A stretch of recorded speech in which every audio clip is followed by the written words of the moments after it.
up, slept on me, trying to eat with vultures. Y'all look frail, let me feed the culture. Can't get full of the lead and coke, huh?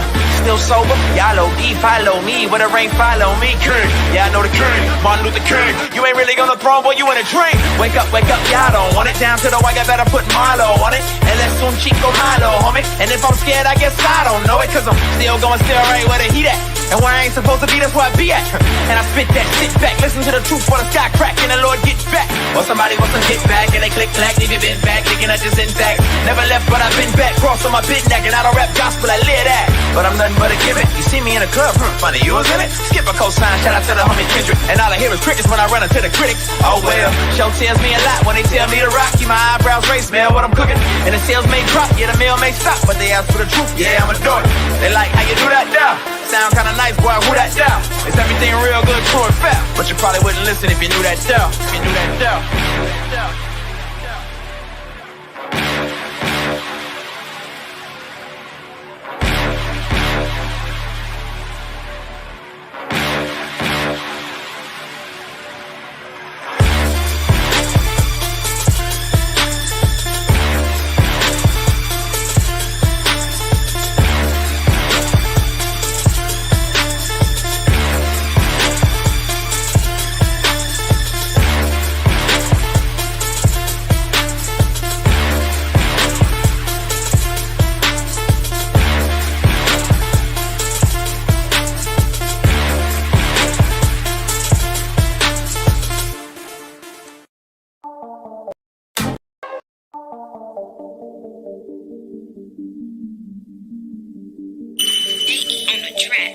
It's for all my folks who got legal jobs.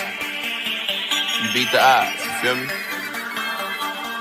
We ain't supposed to be here, never thought we'd see it. Now we living proof, tell the world to believe it. Congratulations, thank God we made it. They told us we was nothing, now I know they hate it. Round up applause, round up applause. Congratulations, we beat the odds. Round up applause, round up applause. Congratulations, we beat the odds. I ain't supposed to be nothing but a dope dealer, but I hope killer. Supposed to brag on the guns and the coke kilos, dropping mollies in a coke zero. Ashamed of my. The heart beats just a little faster right now, doesn't it? As they stand alone right now. No cornermen. They're just ready to make the ring walk for the biggest fight that. The heart beats just a little faster right now, doesn't it? As they stand alone right now. No cornermen. They're just ready to make the ring walk for the biggest fight that boxing can. Yes, sir. Black Body Coast. Keep your hands and keep your shit talk. It's the one only ghost with the shadow in the front. And I think it's this way. Whatever, man. I'm getting tired of this shit. But I fixed my camera. That is a lot better. That is a lot better now. There you go. I just went live. And my camera was like, something was wrong with it. And it kept freezing. So long story short, I had to stop the live and plug it, take it out, bro. You know what I don't understand, bro? Hey, Pudo, do you know about cameras, bro? Because this is crazy. So when I first got my PC, bro, I buy this cheap ass camera, right? The one that you've always seen me with, right? Never gave me any problems. So I figured, hey, let me drop a few dollars. You know what I mean? Let me drop a few dollars on a better camera. So I buy this right here, the Razer Cairo Pro for streamers and shit like that. And I plug it in. It is nothing but problems, bro. Nothing but problems. Why would you pay $150, bro, for problems? I'm better off just using a damn $75 camera.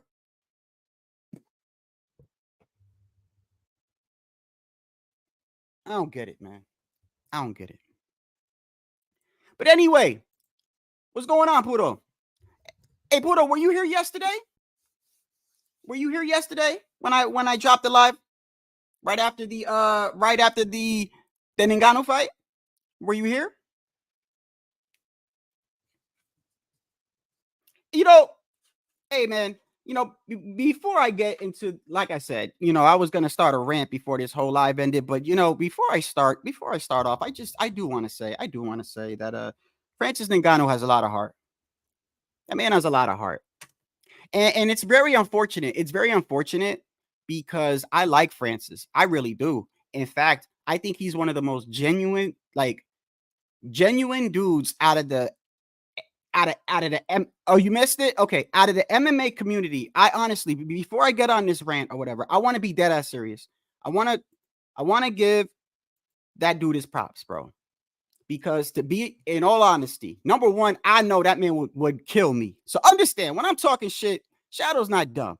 I'm not dumb. When I'm talking shit, I know Ngannou would snap me in half, bro. Okay? His story is great. This man, is it true that this man was like I heard some crazy story, like he was working in the mines or something like that, and how he came over here? Bro, he's literally a dream. They could make a movie out of that man's life, bro. A damn movie. So kudos to that man, bro. But unfortunately,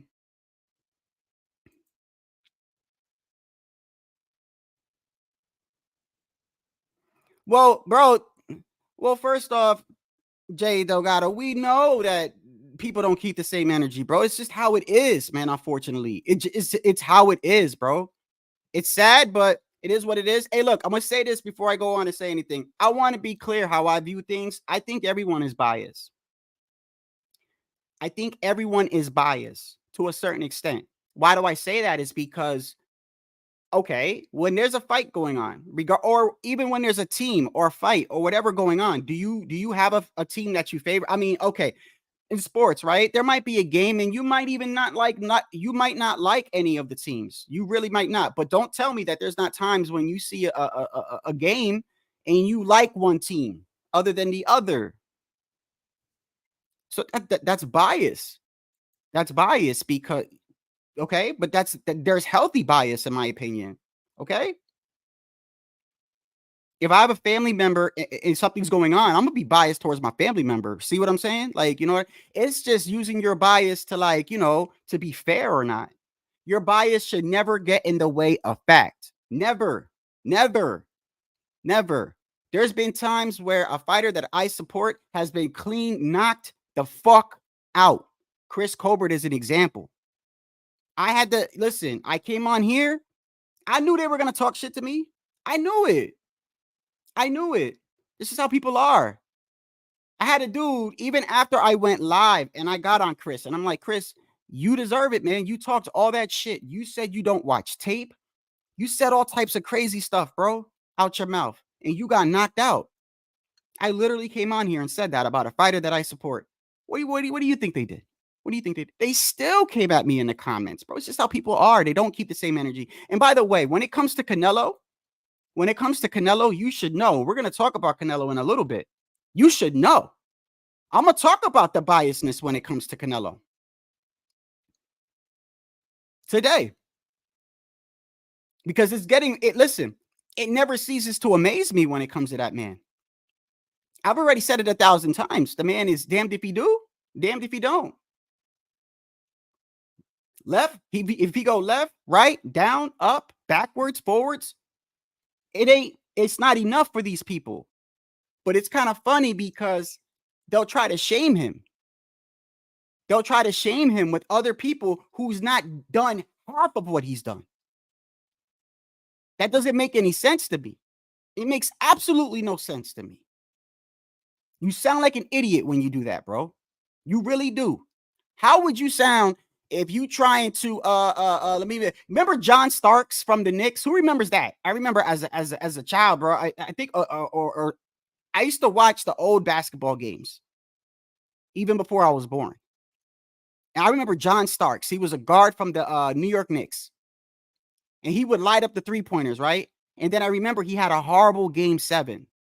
Horrible. He's known for that. He was like, oh, this dude was a threat from the three-point line when they went against the Bulls. I don't know if it was the Bulls or whatever. He was a threat from the three-point line. And I remember game 7, this dude went 0 for like 14 or 1 for 17. One of the worst games he's ever had in NBA playoff history.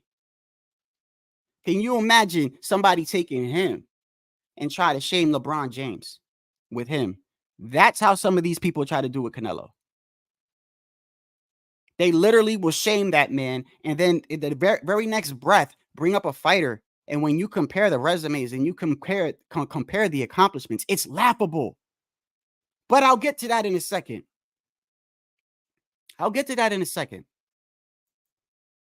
You know, I do want to say that I don't have anything against the MMA community. I actually don't.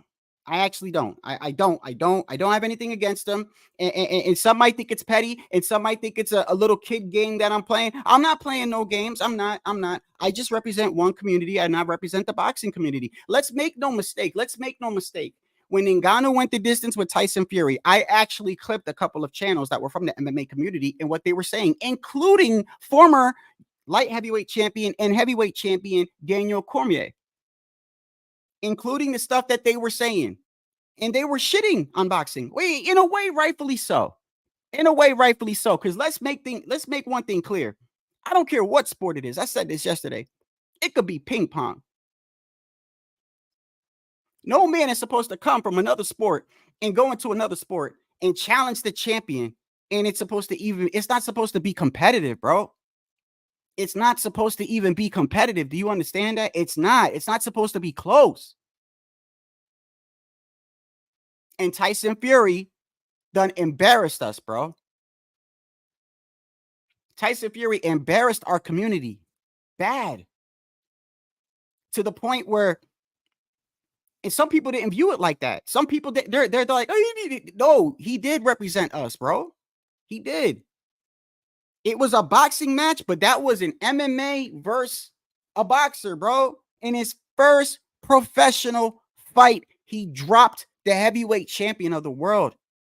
I'm still in disbelief. But you could thank that man. Because that's what caused all this delusional shit that's going on.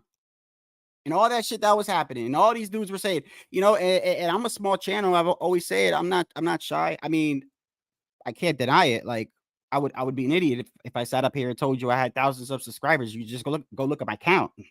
I'm a small channel. And these dudes, I don't know where they came from.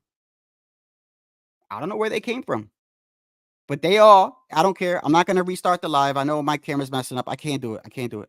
I'll fix it later. I'm going to return this shit is what I'm going to do. Because if I don't, I'm going to fucking smash it. I'm getting real pissed off at that camera. I don't know why I bought it. I'm calling Amazon and I'm returning this shit right after this live. I am pissed, bro. I spent almost $175 on this fucking camera. $175. And it's fucking spazzing out, all doing all types of shit, fucking up my mic and shit. What kind of shit is that? If you pay more, you should get more. Shit got me mad. But before I get into everything, I do want to say that I want to pay respect. To the MMA community.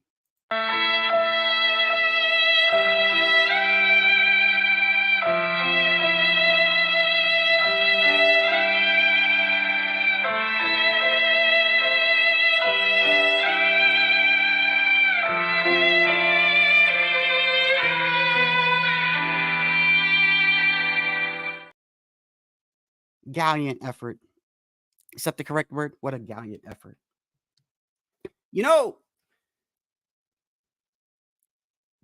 How many of y'all did see the fight, though? Seriously. I got something special for you. I do. I got something very, very special for you.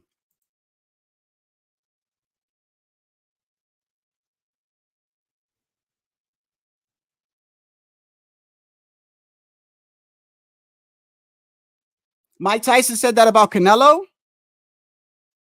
Are you serious, Poodle? Yeah, I'm gonna get to that in a second, bro. This is getting crazy, bro. It's kind of crazy. Isn't Terrence Bud Crawford moving up to fight what's his name? Isn't Terrence Bud Crawford skipping 154 and going to 160, bro?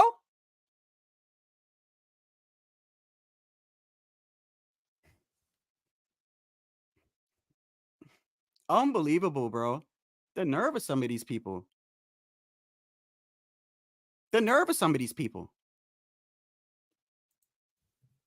Hold on a second.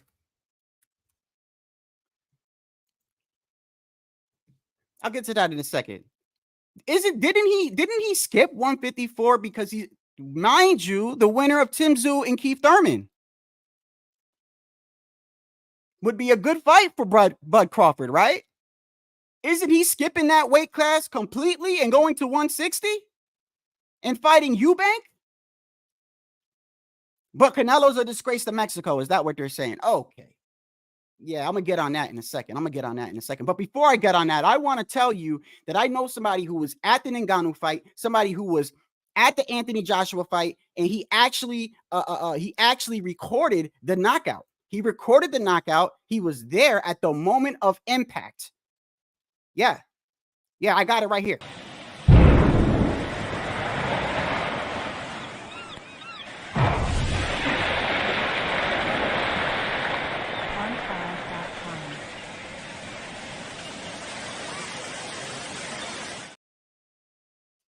What a shot. Unbelievable. Perfect shot. Yep. He was right there. He sent it to me.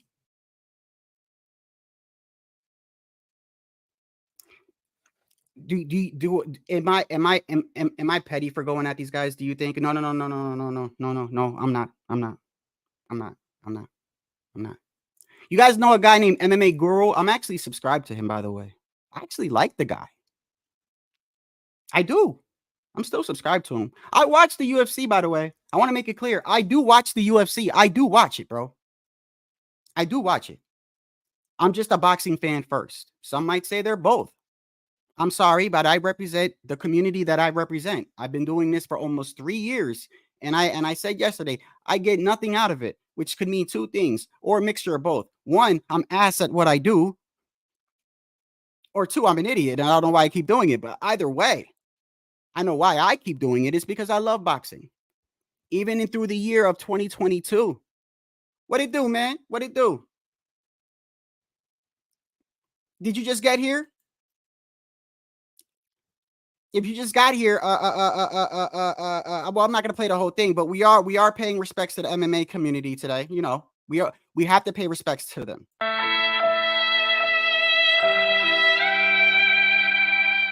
And I like Ngannou, by the way. I really do. And I just showed actually a friend that was at the fight who was there at the moment of impact when Joshua hit Ngannou.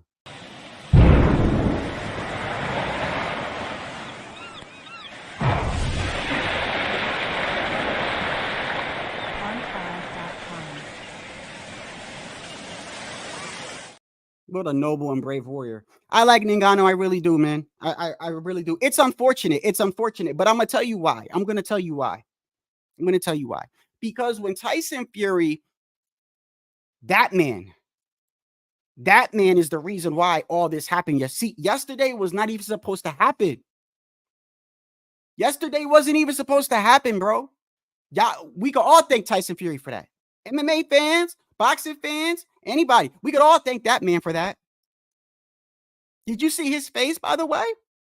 Did you see his face when Ngannou was spread out on the floor and they panned the camera over to Tyson Fury, right? His face of what a pure hater. What a hater. He could have went like this. You know, right? You think he did that? Yo, he just had this weird face, and you could tell in his mind, he's like, I don't know what happened. Like, it wasn't, that's not what happened when I was there. He wasn't that easy. Like, what happened? And whoever's the cameraman, you're an asshole, by the way. So messed up. Dude went straight to Tyson Fury's face, and he did a close-up. He wanted to see his reaction, bro. But that man is to blame for everything. Daniel Cormier did a video yesterday, and we all know who Daniel Cormier is. Light heavyweight champion, became a heavyweight champion. He moved up. He knocked out Stipe Miocic. I really like that guy. He lost to John Jones twice, and by the way, I was going for him in both those fights in John Jones too. I was going for Daniel because I just felt like John Jones. I remember that time. I just felt like John Jones was an arrogant dude, right? He was an arrogant dude. He still is arrogant, but I felt like he was abundantly arrogant. And I was going for Daniel Cormier in both of those fights. and he didn't win, but I was going for him. But Daniel Cormier, right? When Ngannou went the distance with Tyson Fury, he himself went live. And you know what he said? He admitted this yesterday. He admitted this. So I do give him credit on that. But this dude went live that day, the next day, and did a video and said, there's only, quote, last night, I think he said something like, last night, Tyson Fury, Ngannou went the distance with Tyson Fury, and he dropped the heavyweight champion. In his exact words, he said something like, the only one who took an L yesterday is the boxing community. And he was right. He was right. We did. Because a man came from another sport, didn't have a tune-up fight, and went straight for the heavyweight champion and dropped him and made it look competitive. Some might even say it was a robbery. I wouldn't go that far. I think Tyson Fury outboxed him. But he got dropped. And Ngannou went the distance. And that shouldn't have happened, bro. It shouldn't have happened. I don't care whether Tyson Fury took it seriously or not. I don't care if Tyson Fury was in shape or not. I don't care if he was going through any issues. And I say this to any fighter, by the way, even no matter if it's a boxer that I like or a boxer that I dislike. I don't want to hear no excuses, bro. I don't. Do you understand me? I don't. I understand that when you're in that ring, it's life or death. And I respect anybody that steps in there. That's why you never hear me. You never hear Shadow Ghost call any fighter under any circumstances, an Uber driver, a cab driver, a Walmart clerk. I never say that, bro. I never say that. And the reason why I never say that is because I know deep down in my heart that a dude that is ranked in the 30s, the 40s, some dude we don't even know, would beat the brakes off me, bro. And I'm over here calling him an Uber driver. But nonetheless, that's what some people do. That's fine. I don't do that. But no man from another sport should go to another sport, skip any fight. Bro, not even the champion, the top 10, bro. The top 5. No, Bud Crawford is a great wrestler. He's a great wrestler, bro. Great. Would you expect Bud Crawford to go straight to the UFC, speak to Dana White, right? And Dana White puts him in a fight against Islam Makhachev. Is that his name? Can somebody correct me? I think is Khabib's protege. You know what I'm talking about? Islam Makhachev. If there's an MMA person in here, please tell me. Would you expect, if they said Bud Crawford was going to fight him, would you expect it to be competitive? What would be going on in your mind? What would be in your mind? In your mind, you would be thinking, there's no way Bud's going to make it out that first round.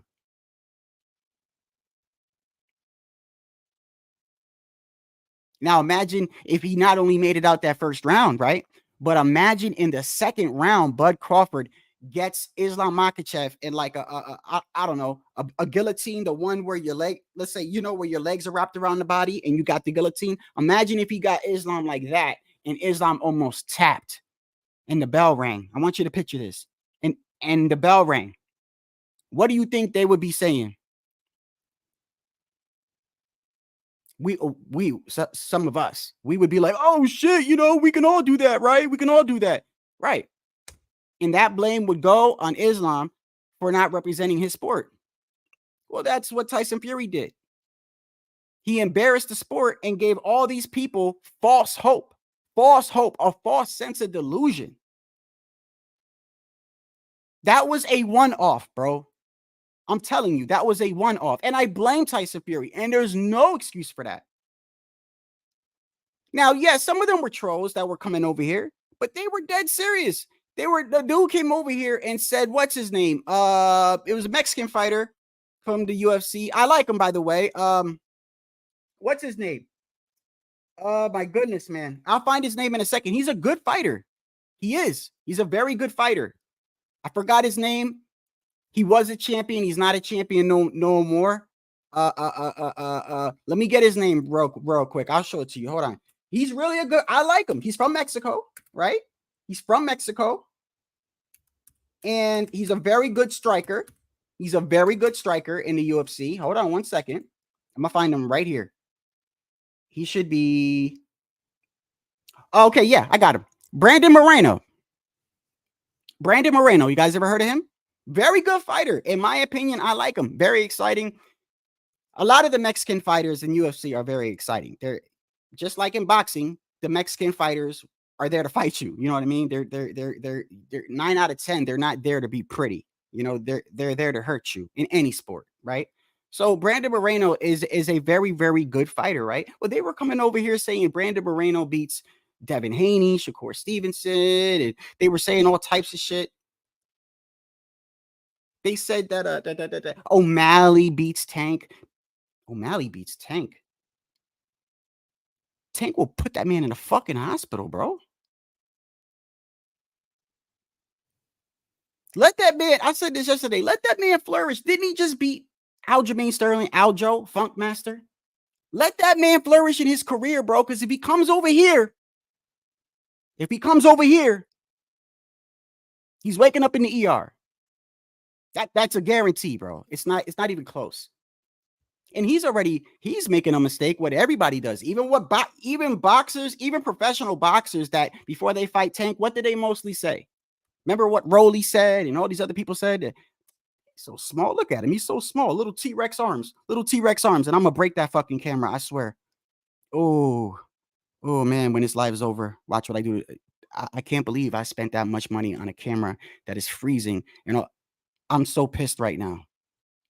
I am so pissed. Yo, if anybody, by the way, not to get off subject real quick, if anybody knows of a good desktop camera, please, you would listen. All jokes aside, you would be doing me a fucking favor, bro. Please, can you put it in the chat, please? Do you see what's going on? I'm gonna keep the live going. But please, man, a pretty good camera, like a 4K camera or a 2K camera, if you know of any for desktop. This shit is ridiculous, bro. You know what I'm gonna do? Hold on 1 second. I got an idea.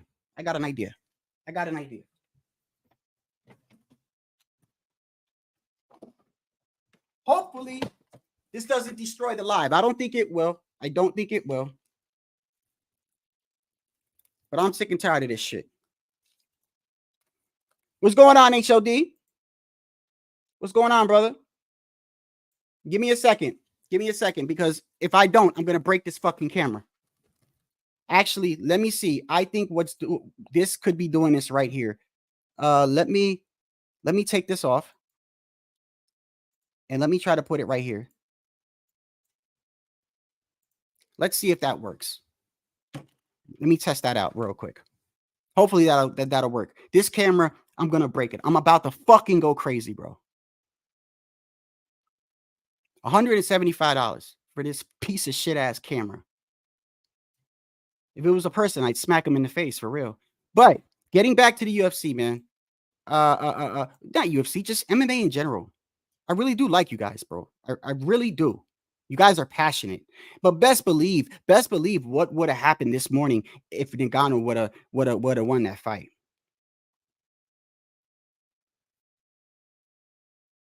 And by the way, I'm being respectful, by the way. I'm even giving y'all music and everything. That's respectful. I'm not laughing. That was a valiant effort. I like Ngannou. I really do. I really do like Ngannou. But by the way, if you didn't catch last night's live, I showed a clip from when Daniel Cormier was live.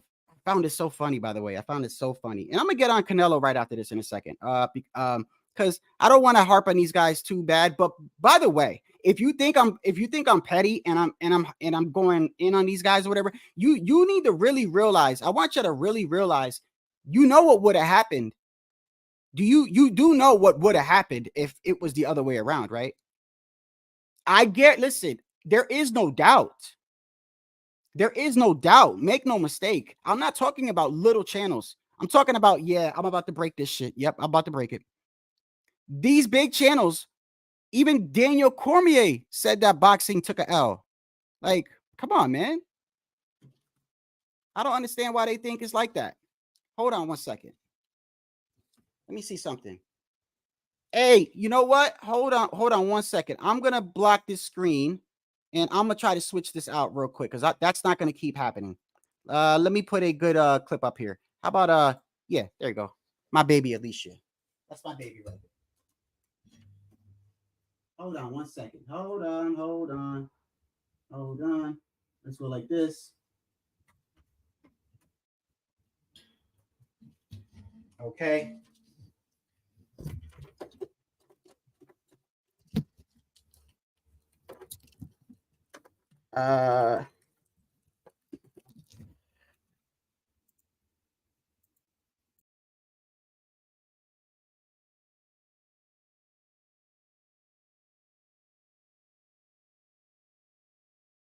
Okay, I don't know if y'all can hear me, but hold on 1 second. I got to change this real quick.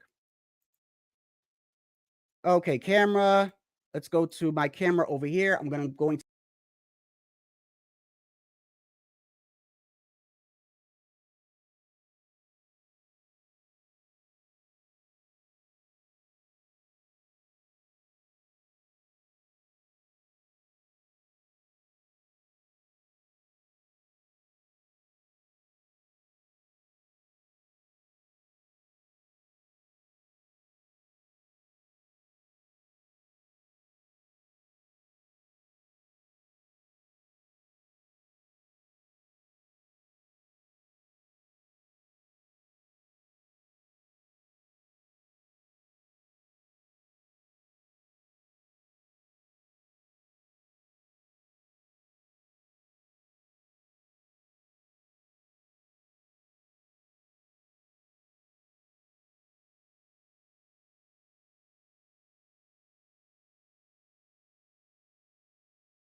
Okay. I'm back. My bad about that. Yep. Soon as this is over, oh yeah, I'm returning that shit. I'm returning that. I'm back to my old camera. We good to go now. That shit ain't gonna happen no more. Apologize for that piece of shit. I should break it. I should snap it in half. But nonetheless, let's go back to what I was talking about. I played a clip yesterday. Let me show you right here. Move it down.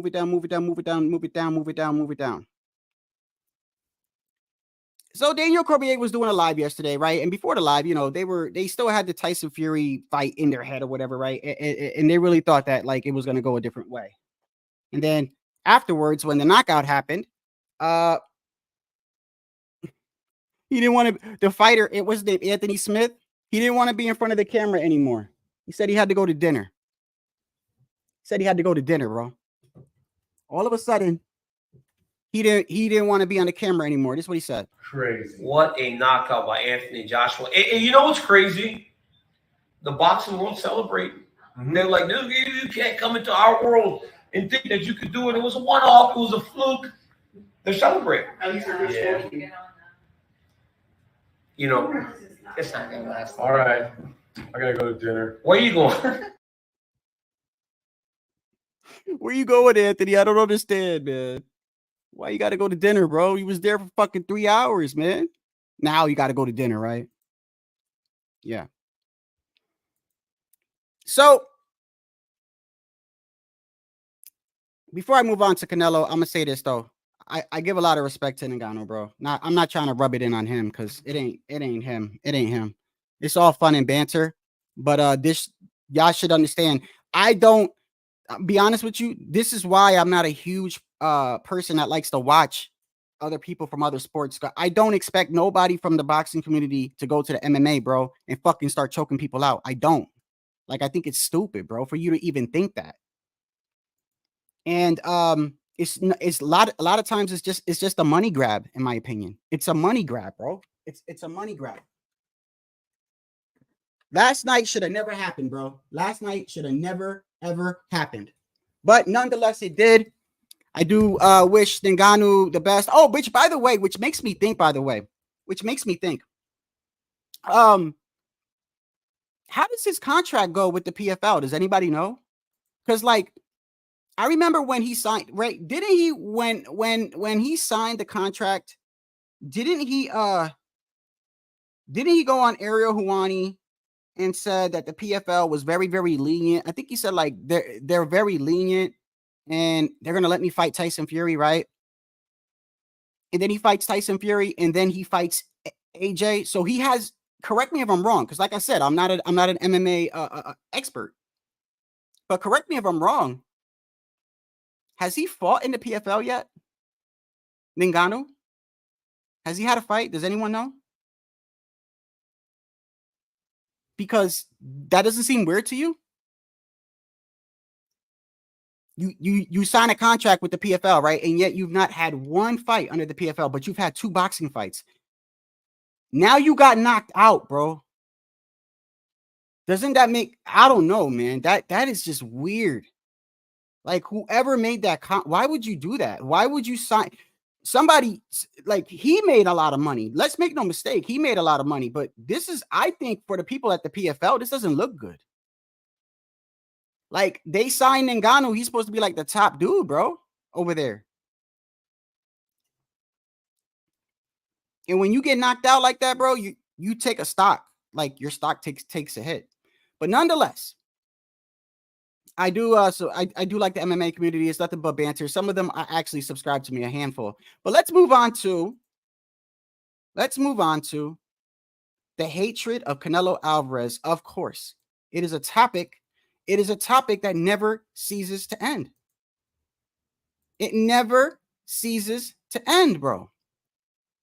These people will never give this man his flowers.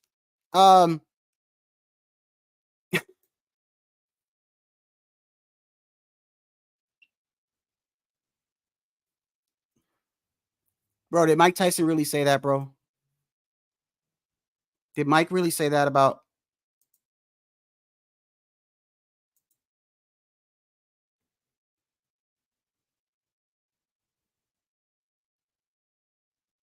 Why did he say that, Pudo?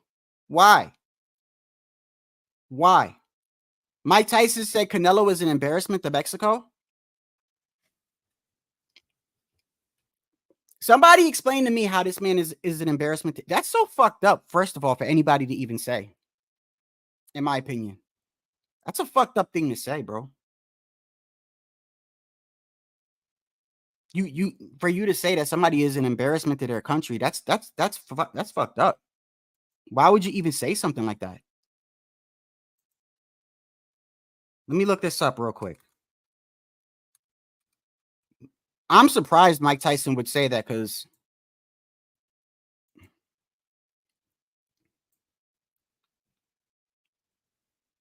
let me fix this contrast real quick.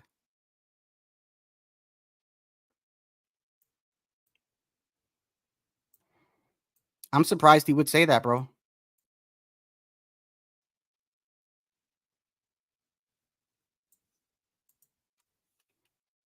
Hold on. That's it. I don't understand why Mike would even say something like that, bro.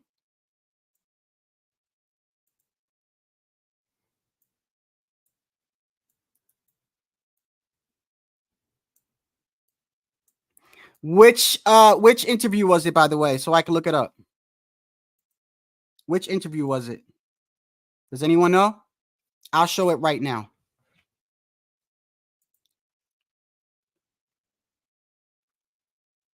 Yes. Steven, you're right. You're right. In my opinion, if he doesn't fight David, yeah. But I mean, but I think people are failing to see the issue here, bro. Let me point something out to you. Andre Ward. Did you hear the things that he said about Canelo? Before I get into Mike Tyson, did y'all hear what he said?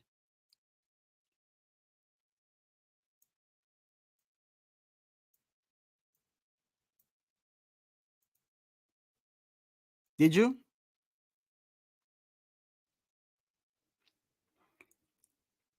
Let me pull it up. Damn, I'm just gonna hit reset on this. There you go. I think that's better. And I'll leave it like that. Let's go to it real quick, shall we? So I can show you what I'm talking about.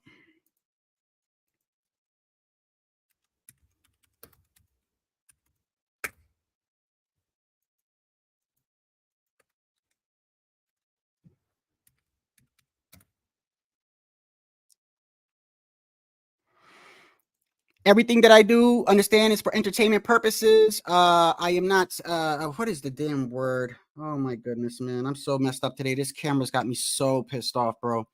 What do you say before you show someone's content, bro? Just to be safe that you're not stealing it. Can somebody help me? What is it again? Freedom or something. Man, I'm not stealing the content, okay? I'm not. I'm adding over it. Please, YouTube, give me a damn break today. I'm fucking stressed out. This is for, thank you, Steven. This is for educational purposes, and I'm adding on to it. This is what Andre Ward was on the Breakfast Club and had to say about Canelo, bro. This is what he said. But in terms of his resume, the opponents that he fought, right? And people say he fought this name and fought that name. Where did he fight that name when he fought him? He 32. He coming off 2 losses. He 35. Kovalev, when he fought Kovalev was cooked. He wasn't the crusher. He wasn't the undefeated guy. He had lost that. And I'm not knocking the hustle, but you lose me when you start saying I'm the best fighter in the world. Or you lose me when you feel like you don't have to fight the best, but then everybody else got to fight the best. Canelo is a really good fighter, man. But you don't really know how good you are until you fight the other best. Like even Dimitri Bivol, the dude you lost to. You got to give him credit for going up in weight, but I feel like he miscalculated though.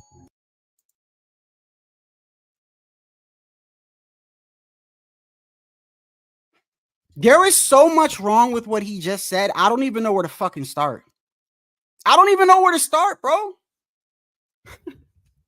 Okay, number one, Andre. Let me explain something to you, Ward. Let me. Number one, you should know of all people that when you're in boxing, you're supposed to think you're the best, bro. Come on, bro. What kind of stupid ass statement is that, bro?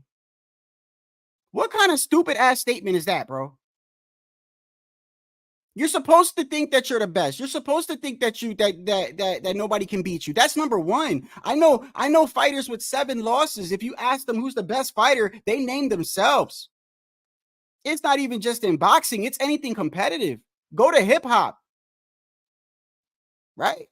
I don't know how many of y'all still watch hip hop. I don't watch today's hip hop, but I was watching an interview with Cassidy, who still thinks he's the best rapper. He's supposed to think that, bro. So that's number one. Number two, he said, you lose me when you don't fight the best, but everybody else is fighting the best? Andre, who are you talking about? Who are you talking about? I know you're not talking about Bud. I know you're not talking about Bud. And yes, I know I'm about to lose another 10 subscribers. Every time I talk about Bud Crawford, I wake up the next day. I don't give a fuck anymore. I don't care. I'm going to keep it consistent, okay? Just like I'm going to keep it consistent with Canelo. If Canelo doesn't fight David, I'm saying it's a duck. I am because it's been too long now. It's been too long now. However, I find it ironic that everyone ignores everything else. They ignore everything else. Me, Pudo, and HLD, and I think G Funky was on the screen the other day, and we were talking about the Benavidez camp. And we pointed out things that I guarantee a lot of people just magically forget, or they don't pay attention to it. You know what I mean? Do you know what I mean by that? Like if somebody is telling you a story and they say something left field, right? But because you like that person, you just totally you just disregard that shit. You like, and somebody else is like, bro, did you hear that? And they're like, yeah, but it's like that. It's like that. Yeah, but he wants to fight Canelo. He wants to fight Canelo. Yeah. Are you not realizing the shit that they're doing, bro? They're lying. Right? There should be no lies coming from that camp. Not when you're telling the whole world that this man is running from you, bro. What is there to lie about? And when you lie, you make me think you're lying about something else. That's number one. Number two, was it Pudo or was it HOD or I think it was G Funky? It was one of the. I think it was Pudo. A perfect example. I read the article and it blew. I read it and I didn't even catch it. So Mauricio Suleiman, who's a man that we all should know, we really shouldn't take his word for anything, to be honest, because that man says one thing and the next hour he says another. But nonetheless, he's in the position that he's in. So we have to deal with it. Okay. But this man was going to sanction, what was it? The fight between him and Canelo to make him a mandatory. And if Canelo didn't fight him, he's going to lose his belt, or he's got to give up his WBC belt. And that was supposed to be in March this month. And Canelo goes, and David says he's going to 175. Why? Y'all don't find that odd? Right when they're about to sanction it and force Canelo's hand to where he's got to drop the belt, because then if he drops the belt for not fighting David, oh my goodness, how can you defend that? Who can defend that? Not even the biggest Canelo supporter can defend that. What are you going to say? If the man had to drop his belt for refusing to fight somebody, right? You cannot defend that. There's nothing you can do. You can't come up with any defense. You can't. So don't you find it odd that right around the time that they're about to force, Mauricio Suleiman is about to say, hey, if you don't fight David, you're going to drop your belt. You don't find it odd that he goes to 175?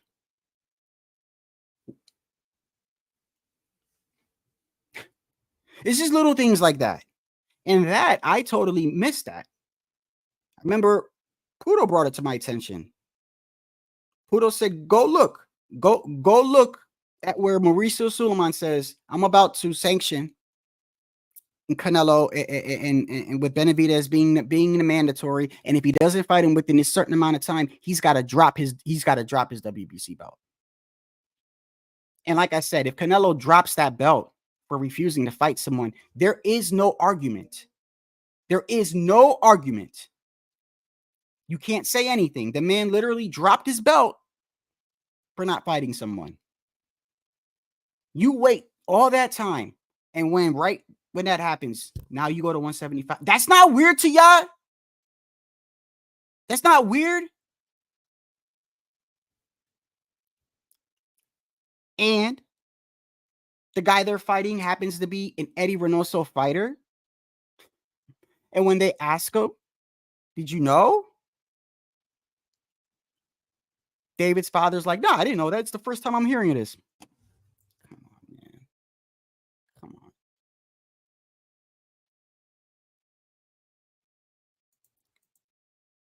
Yeah, but G Funky, I think you're missing the point, brother. Thanks for joining. I think you're missing the point, though. The point is, if he had to give up his belt for not fighting someone, you cannot argue that, bro. You can't. What are you going to say? What are you going to say? I'm asking you, if Canelo had to drop his WBC belt in the trash or just give it up for not fighting David, right?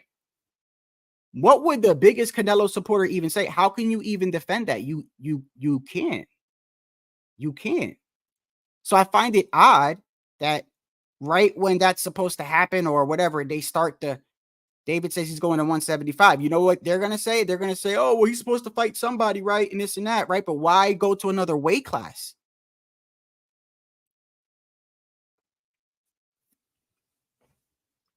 And then now Mike Tyson is saying things about Canelo. You got Andre Ward saying things about Canelo. And it's just odd because Andre Ward sat up there and said, I find it, I got to play that again because I don't want to take his words out of context. I really don't. I can't believe the words that was coming out of his mouth. I can't believe that. Like, is he even listening? Is he listening to what he's saying? Is this man listening to what he's saying? Once again, it's for educational purposes. Is this man even listening to what he's saying? But in terms of his resume, the opponents that he fought, right? And people say he fought this name and fought that name. Where did he fight that name when he fought him? He 32. He coming off 2 losses. He 35. Kovalev, when he fought Kovalev was cooked. He wasn't the crusher. He wasn't the undefeated guy. He had lost that. And I'm not knocking the hustle, but you lose me when you start saying I'm the best fighter in the world. Or you lose me when you feel like you don't have to fight the best, but then everybody else got to fight the best. Canelo is a really good fighter, man. But you don't really know how good you are until you fight the other best. Like even Dimitri Bivol, the dude you lost to. You got to give him credit for going up in weight, but I feel like he miscalculated though.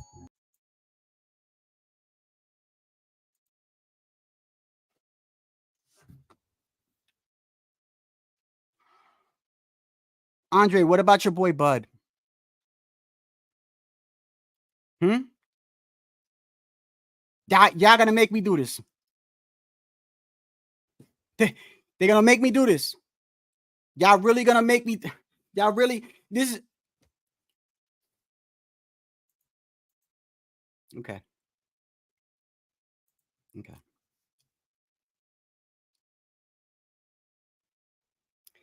Let's do it. Let's do it. Make me do this. Unbelievable. I shouldn't fucking shit. These fucking people, man. I'll tell you. I'll tell you. I've never, listen, let me tell you something. I want to make this very clear right now. I have been very upfront in saying that I am not a Canelo Alvarez fan. It really looks like that. I'm going to tell you why. And I'm going to give you a situation. I'm going to give you a perfect situation, bro, because I like to use comparisons. Do you know that there are people out there that hated Donald Trump? And now are literally going to vote for that man because what they see what's going on? Do you know that? There's this channel. He changed the guy's name. He changed his channel. I think it's like a Black Republican or something like that. The man openly says that he hated Donald Trump. But now he sees how everyone is going at him and shit like that. And he said the hatred that he saw towards that man, and then it opened up his eyes. It doesn't matter. But that's how it is with Canelo a little bit with me. I never hated Canelo. I don't. But I'm not the biggest Canelo fan. But when I see the shit that's going on, bro, it's mind-boggling, bro. And I see other channels doing it too, bro. And listen, I get it, bro. You have your difference of an opinion. I get it, bro. I get it. If you don't like Canelo, you don't like Canelo. You don't gotta like Canelo, bro. I don't understand when people start trying to shame the man and his accomplishments, and then you clearly have other fighters and other people that have done a hell of a lot less than him. But they elevate those fighters. It doesn't make any sense. It doesn't. How can you sit there and say what you just said about Canelo, but don't say shit about Bud? How? Fighting the best? Right? You know what they'll say? This is where the contradictions come from. Let me give you a perfect example. If you say Bud went undisputed at 140, but look who he fought, right? Let's go. Y'all gonna make me do this. I don't know why, but it is what it is, right? Let's go to Terrence Crawford real quick. right? So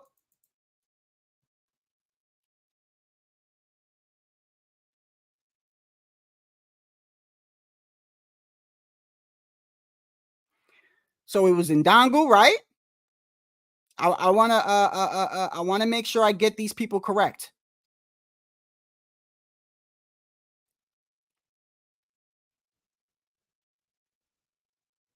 Hank Lundy, no, that's when he retained.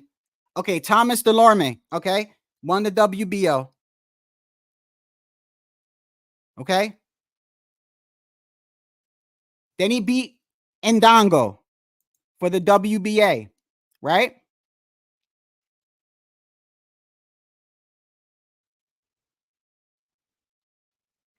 He won, he won the WBA and the IBF when he fought Ndongo. And when he fought Victor Postal, he won the WBC.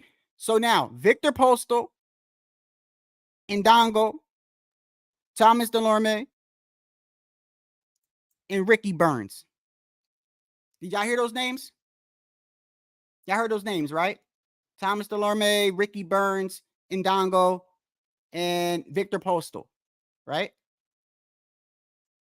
If you say, well, look, Bud went undisputed at 140. Look at those opponents, right? They're going to, you know what they're going to tell you? They're going to tell you, well, you're a fucking hater.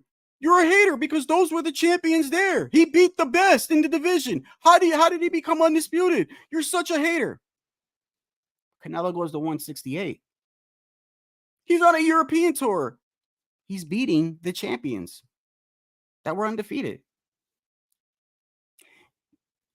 What I couldn't really believe is that Andre Ward in that interview brought up Europeans, insinuating that Canelo handpicks these people. That's crazy. Let's go to Andre Ward's resume. I don't understand. Like, was something wrong with him when he was doing this? Like, did he not realize how dumb he looked? Did he realize the shit he was saying?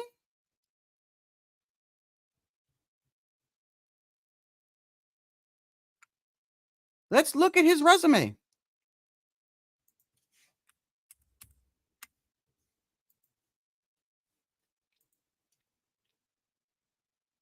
Kessler was a good win.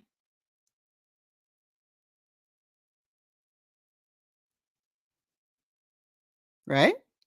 Alan Green, Bika, Arthur Abraham, Cal Froch, Chad Dawson, Edwin Rodriguez, Paul Smith, Sullivan Barrera, Alexander Brand, Sergey Kovalev. A lot of Europeans in there. A lot of Europeans in there, Andre.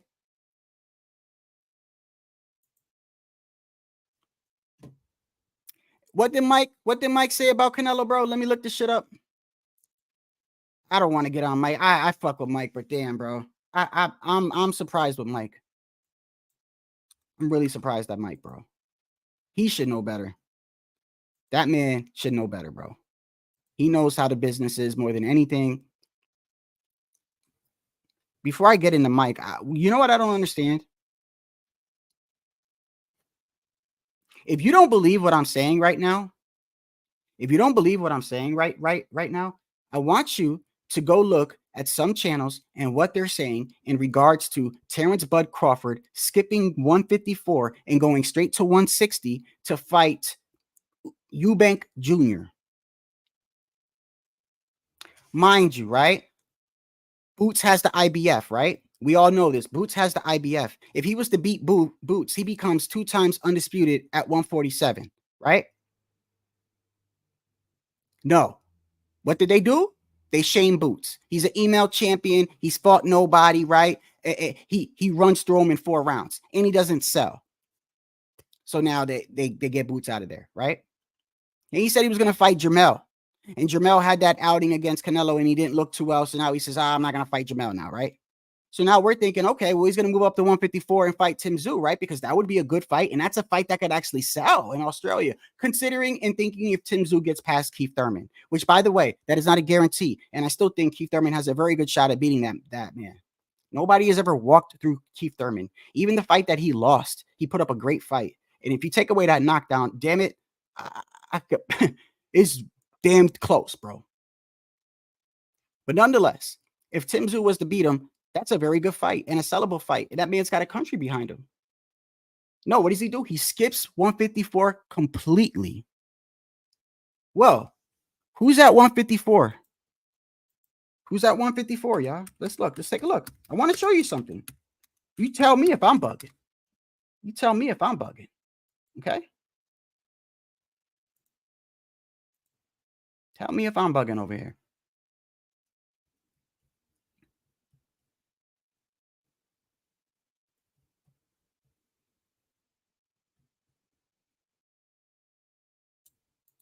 Let's share it.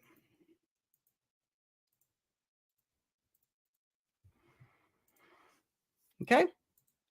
Look at the fighters at 154, y'all. Okay, let's move down to welterweight right here. If you look at the welterweight division, it has slimmed out.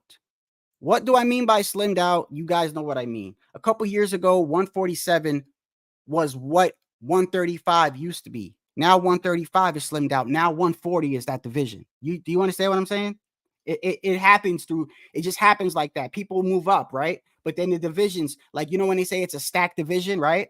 Remember when 147 was that division? It was stacked. 135 was stacked. Remember, that's when they started saying the whole four kings. Well, I never said four kings, but the whole, you know, T.O., Tank, Devin, Ryan, Loma, right? All those guys were there, right? And then Shakur said he was going up there too. And we were like, damn, that's the best division in boxing. And remember at 147 when they had Errol Spence, Keith Thurman, Crawford, Danny Garcia, Sean Porter, right? All these people, right? We were like, damn, that's a stacked division. And then fast forward a couple years later, some of these guys move up and now that division is kind of thinned out. So that's just, I had to explain that. Some of y'all already know what I mean, but just for the layman terms. Now 154 is the old 147. Let's look at 154. Look at 147. We got Terrence Bud Crawford. We got Earl Spence Jr. We got Boots. We got Centillion, Crowley, Abanesian, Barrios, Rocha, Villa. Who's that guy? I can't read my damn eyes. Oh, yeah, and Green Machine is still there. Green Machine is still there. These are good fighters, by the way. These are good fighters, but let's move up to 154, shall we? Erickson Lubin, Fondoris, Ramos, Mendoza, Tim Tszyu, Jamel Charlo, and we got to look at the upcomers that are coming there. We got Virgil Ortiz Jr. is there. You still have people like Josh Kelly, Madrimov is there. Alexander Zayas is there. There's somebody else I wanted to say too that's there. That's moving his way up. He's moving his way up. I'll find his name in a bit. But now let's go to 160.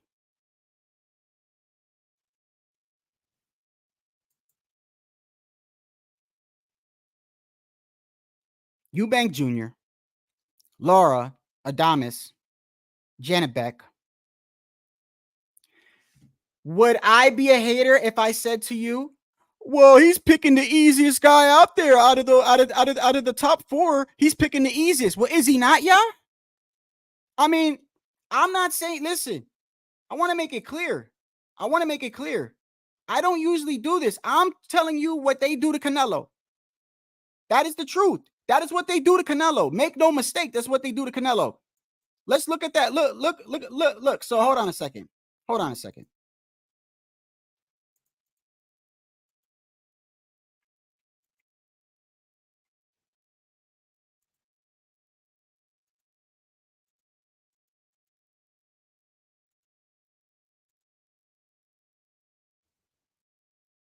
me go over here. Hold on one second.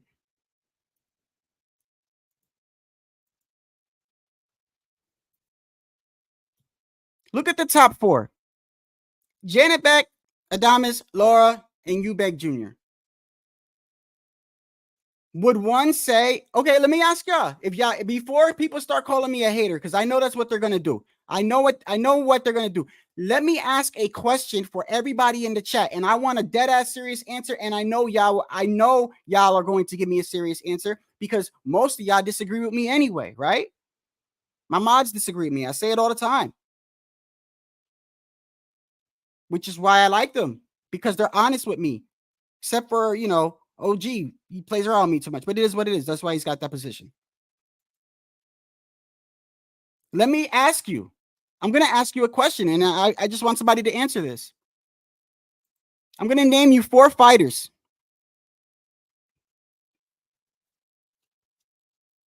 I'm going to name you 4 fighters, and I want you guys to tell me, who do you think is the weakest out of these 4 fighters? Are you guys ready? I want an honest answer, please. No joking. I want an honest answer. I'm going to name you 4 fighters, and I want you. I don't want to say that, Sergeant, because I'm going to look like a hater. It's weaker than one. It's weaker. Definitely weaker than 154, in my opinion. Okay. But I'm going to give you 4 names: Janibek, Carlos Adames, Laura, Eubank Jr. Who, if you had to pick, if you had a fighter, I want you to be honest. If you had a fighter and you want to give him the easiest path of resistance, meaning the best way to win. Now, of course, styles make fights, but I'm just saying overall, if you had to look at the overall opponent and how dangerous a person is, Janibek, Carlos Adames, Laura, or Eubank Jr., who would you give your fighter to? It's a fucking clear answer, but I just want to hear somebody say it for real. I mean, let's just be honest, bro. Just honestly, who do you think is the weakest out of those 4? I would say Eubank. That's not the diss Eubank. They're all good. But if I had to pick the weak, that's the truth. That's the truth. And you know what they'll say? And because when you say it with Canelo, they say no. Does that make sense to you? Like, so if you say anything about Bud, you know what they're probably going to say? Let me think. They're going to say that he's 2 times undisputed and he's earned the right to fight anybody he wants. That's what they're most likely going to say. That's the only thing I could think of that they could say. They could say that they're probably going to say, Boots doesn't sell, right? Boots doesn't sell, and Crawford has earned the right to fight whoever he wants. That's probably what they're going to say. And then you know what else they're probably going to say too? Because for some reason, no matter what people are talking about, they bring up Canelo. I don't know how. Y'all see it all the time. Perfect example. Shout out to the Boxing Voice. These 2 guys could be talking about Tank and Devin Haney. And people just bring up Canelo. Well, Canelo did this. Well, Canelo did that. You ever see that? And we're like, we're not even talking about Canelo. Why are you talking about Canelo? So when it comes to Bud, you know what they're going to say? Oh, he's probably earned the right to fight whoever he wants. And Boots is not going to sell. And he can fight whoever. I mean, look, Canelo does it. Right?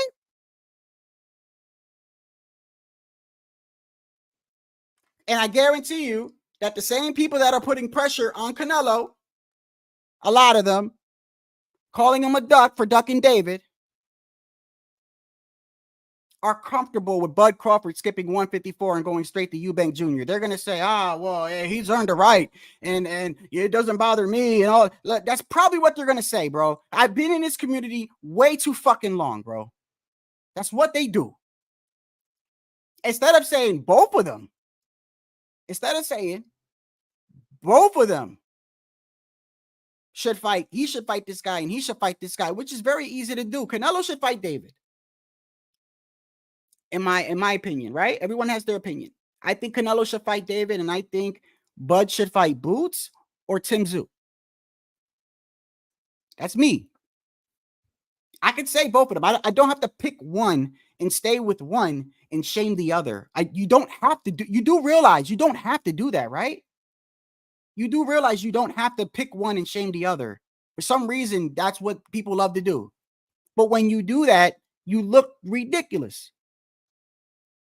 You look ridiculous when you do that. Because how can you shame the cash cow and the person that's been doing the most if you look at the resumes? Yes, there are people we want him to fight. Yes, we want to see him fight David. But look at a fun fact here. Look at a fun fact here.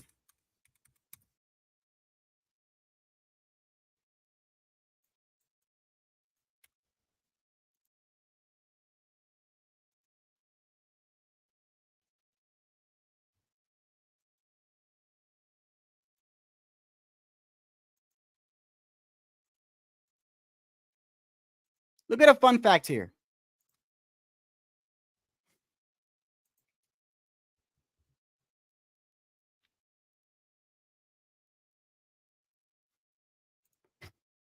This is why it doesn't make any sense to me. When Floyd fought certain champions past their prime, it was a given. He had earned the right. He was the cash cow. Okay. Yeah, people gave him shit too. I was one of the ones that didn't. Okay. I didn't because I just knew, and it's just we already know how boxing goes. But look at these names. So Shane Mosley, we all know he was old. Josecito Lopez, Austin Trout, Floyd, Angulo, Laura, Kirkland, Cotto, Khan, Liam Smith, Julio Cesar Jr., Triple G, Rocky Fielding, Daniel Jacobs, Sergey Kovalev, Callum Smith, Yildirim, Billy Joe, Caleb Plant, Bivol, Triple G, John Ryder, Jamel Charlo, and now Jaime Mungia. And you look at the past, let's go back 10 or 8. Let's go back 8. Let's go back 8. 1, 2, 3, 4, 5, 6, 7, 8. Let's go back 10. Yeah. 9, 10. Let's start right here. Let's go 10 fights.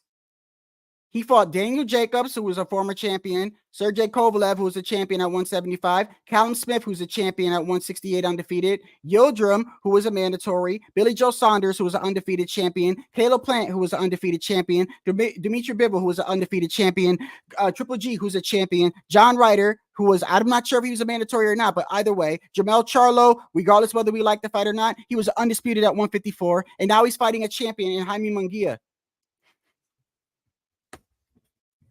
Unfucking-believable, man. Only in this community, bro. Only in this community will people just totally disregard that in the past 10 fights, 95% of his opponents have been champions.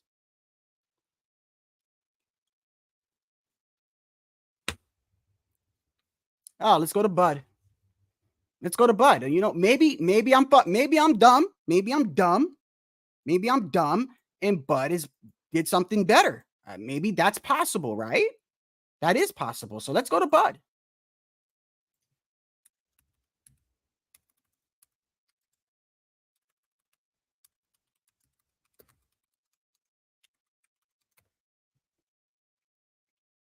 We got to be fair. I got to be fair. I got to give Bud his shot. I got to give him a shot.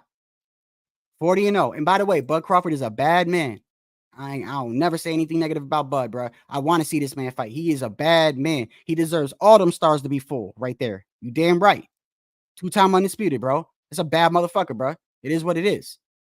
See, it's very easy for me to keep it consistent because it's true. That's not a lie. That's true. However, let's go back 10 fights. 1, 2, 3. Hold on. 1, 2, 3, 4, 5, 6, 7, 8, 9, 10. Okay. Felix Diaz. Was he a champion or not? I'm not sure. Julio Sindongo, champion. Jeff Horn was a former champion. Jose Benavidez, I don't think so. Amir Khan, is he a former champion? I don't know. Khan's been knocked out so many times, but this we got to scratch him off with him and Canelo because they both fought him. So I'm gonna leave that scratched. Evis Cleavis, That was a good fight. Kell Brook is a good fight. Sean Porter, David Avanesian, and Errol Spence Jr. So it's not bad. But can you say that it's better than Canelo's? If you think that, then fine. Here goes the reason why I'm saying this is listen. How can you shame Canelo? Bud's has to be better than that, or at least in my opinion. How can you shame him with him? That's what people do. They shame Canelo with Bud. How? His resume would have to be, and it would have to be more than that, right? You can't shame somebody who's done less or just about the same. That doesn't make any sense.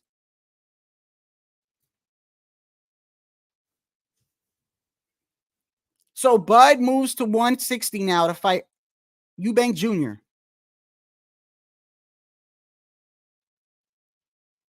So if they don't have a problem with that, then they shouldn't have a problem with anything Canelo does. Right? How about that? If we don't got a problem with Bud doing that, then we don't got a problem with Canelo doing whatever the hell he wants. He don't got to fight David, right? You know, he don't got to fight David. Tank don't got to fight nobody, right? We just let these guys do what they want. They're going to do what they want anyway, right?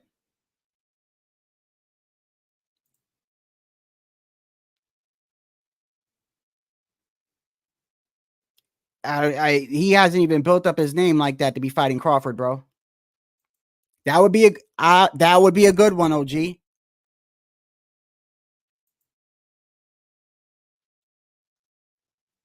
It's not necessarily, look, it's not a terrible fight. It's not the point.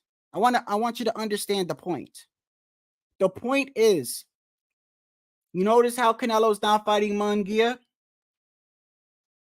A lot of people, well, I've heard some or whatever, but you know, people are like, that's not the fight we wanted. We want him to fight David. He's ducking David, right? They have a problem with the Mungia fight. But then they'll see that and go, yeah, Bud has earned the right. It doesn't make sense to me, bro. It doesn't. You should be saying it to both of them then. You should be saying, yo, Crawford needs to be fighting Boots, or you know what I mean? And Canelo needs to be fighting David. I don't understand how you could shame one and it's acceptable for the other. That is my whole point. And this community has been like this for years. It's never going to change. It's never going to change.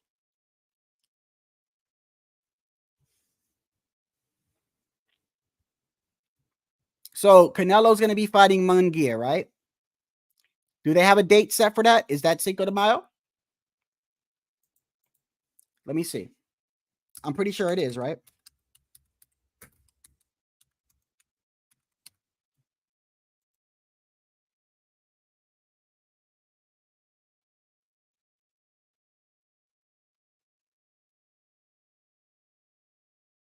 By the way, what do y'all think of this schedule? What do y'all think of this?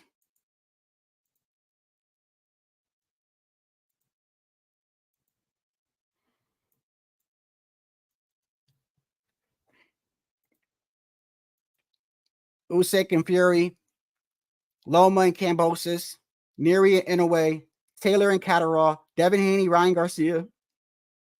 That's not bad. Fury and Usyk, Loma and Kambosos, Neri and Inoue, Taylor and Catterall, Haney and Ryan, McCaskill and Hadison, Jared Anderson versus who? I don't know who the hell that guy is, respectfully. Jordan Gill versus Barrett, Richardson Hitchens versus Lemos, Borley versus Clark, McKenna versus Estrella, Keith Thurman versus Tim Zhu, Oscar Valdez versus Liam Williams, Dalton Smith versus Jose Cepeda, Cepeda versus Maxie Hughes. It's okay.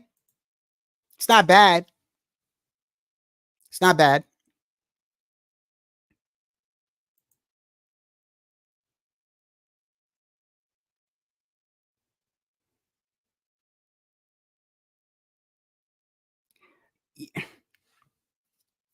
Wait a second. So, okay. Okay, I hear you, Steven. So let me ask you then. Okay, hey, perfect. Y'all see this? Boots, Virgil Ortiz, and Tim Tszyu are all in their 20s. They are building their legacy and futures and are fighting each other. Crawford is at 36 and is out on the way out. He's going in a different direction.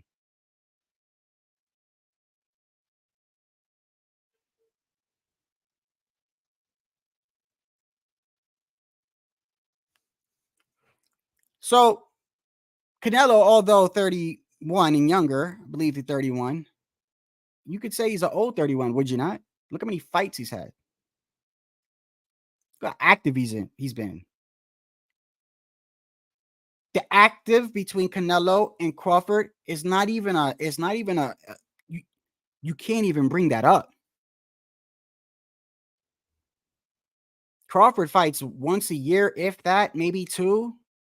Canelo, he's a consistent fighter, 2, 3 times, 4 times a year, right? He's got, how many fights does Canelo have?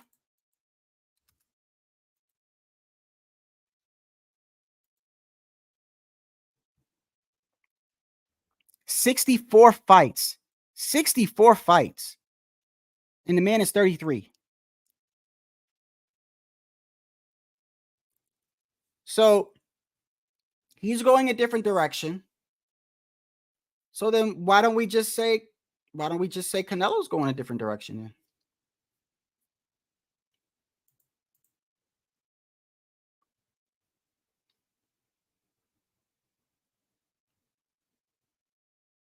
G Funky, we went over this yesterday, and you know the answer to that already. You know the answer to that. You know, brother. I know you're giving him the benefit of the doubt, but I think you know the answer to that already.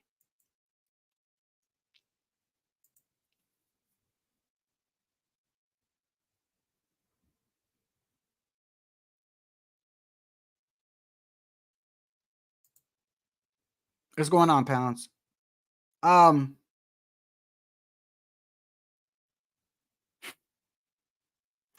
Before I drop the link, let's look at what Mike Tyson had to say about Canelo. Let's look at what Mike had to say about Canelo.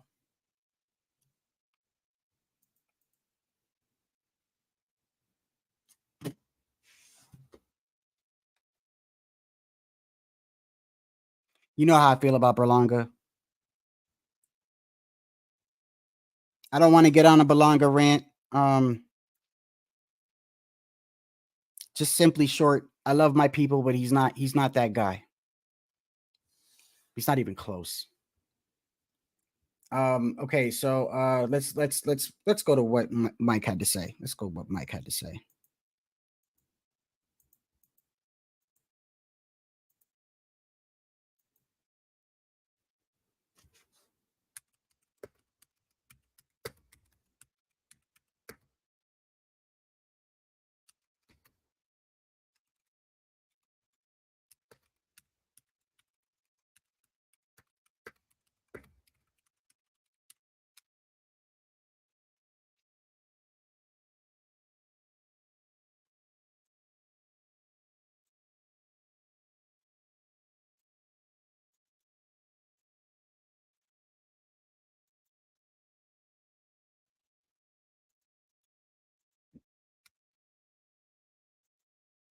Here we go.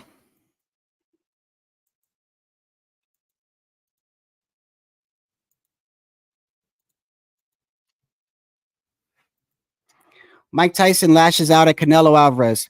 This is a shame for boxing and for Mexico.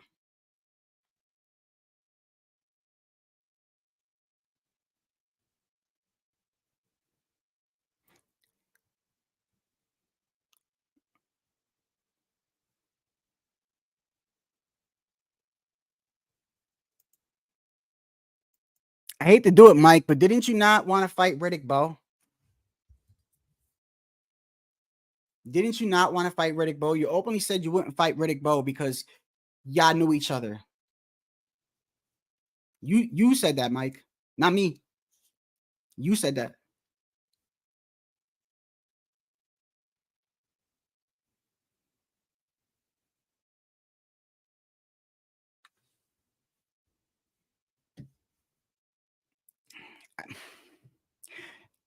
I sometimes I don't know. It's just silence. It's like when you see the craziness go on. Listen, I get it. It's a difference of opinion, but some of this shit, it doesn't make sense to me. It doesn't. Listen, I want Canelo to fight David. Okay, I absolutely do.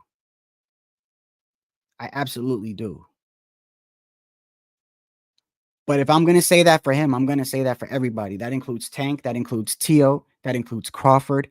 That includes Virgil Ortiz. That includes Boots. That includes anybody. Tyson Fury. That includes Inoue. That includes Wilder. If I say that I want Canelo to fight David, right?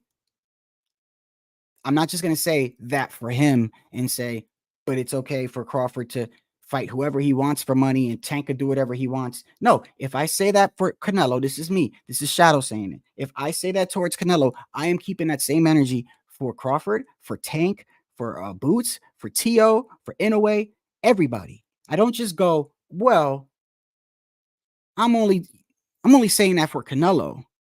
If he don't fight David, that's a duck. And then everybody else, I'm just like, he could do what he want. Come on, man. I'm not going to do that. Everyone gets the same fair treatment, bro. Everyone gets the fair same treatment from me. When a fighter that I like and support wins, hey, I'm proud, right? Y'all see what I do. I know y'all get mad every time Tio fight. You think I don't know that 95% of my subscribers don't like Tio? I know that. I know that. And when he wins, regardless how he wins, I support my guy. Regardless of the crazy shit that he says. But when the fighters that I like lose, like Chris Colbert, clearly visiting the Shadow Realm longer than Ngannou did. Ngannou was in the Shadow Realm for like a week. Chris Colbert done spent the whole summer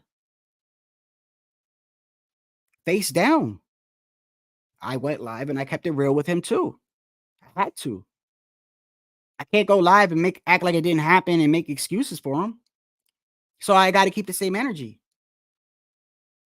Yeah. Do I have biasness? Yes, bro. I do. If Tio has a swing round with somebody, I'm going to give that swing round to Tio. That's about as far as I try to get my biasness to go. I tried to be as fair with the Tio and Ortiz thing. I said that Tio did not have a good outing. Tio should learn how to, or better.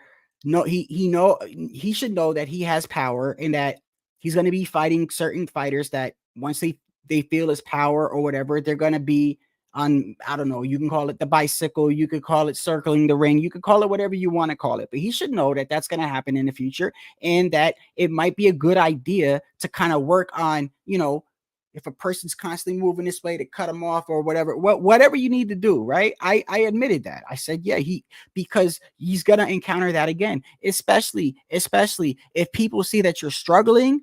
If people see a fighter struggling in a certain area and a fighter did that, you don't think future opponents are going to be like, well, this guy was catching him to the body and hurting him to the body the whole time. You don't think a future opponent is going to say, hey, remember when he was catching him to the body? Let's do that.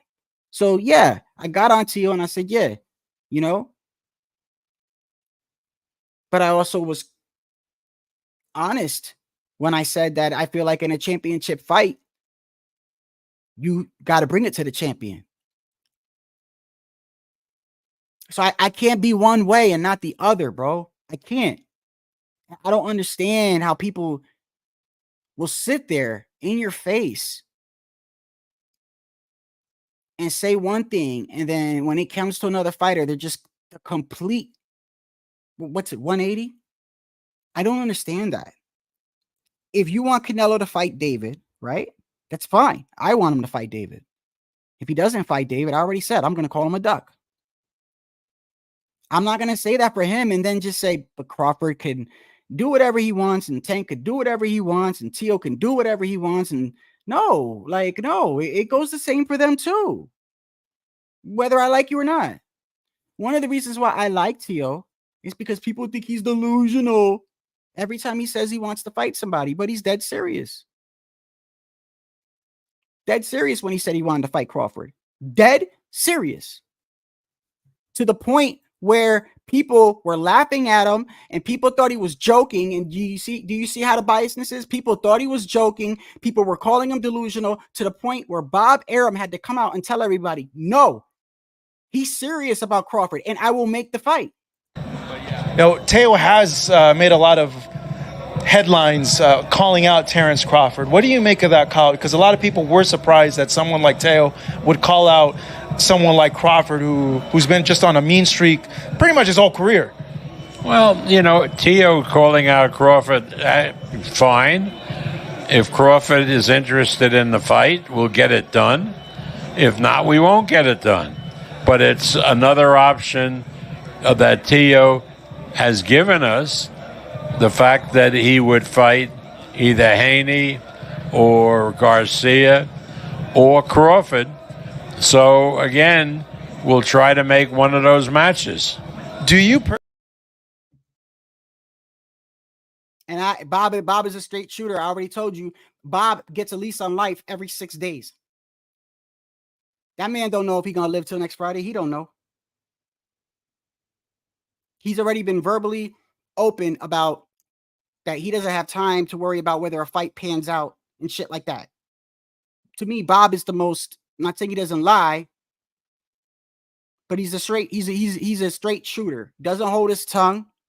Has had problems with Teo in the past and voiced his opinion on Teo, just like he voiced his opinion against Crawford, which I disagreed with what he did. He literally shamed his own fighter when he said that this man, he could have built a mansion in Beverly Hills with all the money that he lost on Crawford. I didn't agree with that. But nonetheless, I respect the fact that the man is a straight shooter and doesn't hold his tongue. So Teo said he wanted to fight Crawford, and people were calling him delusional. It's a joke. It's for clout, to the point where Bob Arum had to say, no, motherfucker, that's not true. He's serious. So I'm consistent with everybody. Doesn't mean I'm always right, but I wouldn't feel right if I did it to one fighter, but I didn't do it to another fighter. I just wouldn't feel right.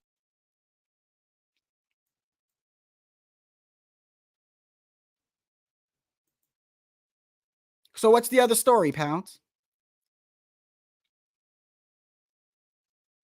What's the other story then?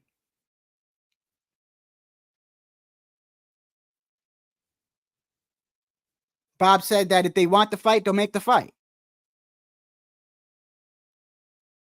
The only thing I saw was Crawford completely anytime they brought up Teo, anytime hold on one second. Anytime people brought up Teo, all Crawford did was he brushed it off and said, fuck him. Saw Teo weigh in. What do you think about it? Man, fuck Teo.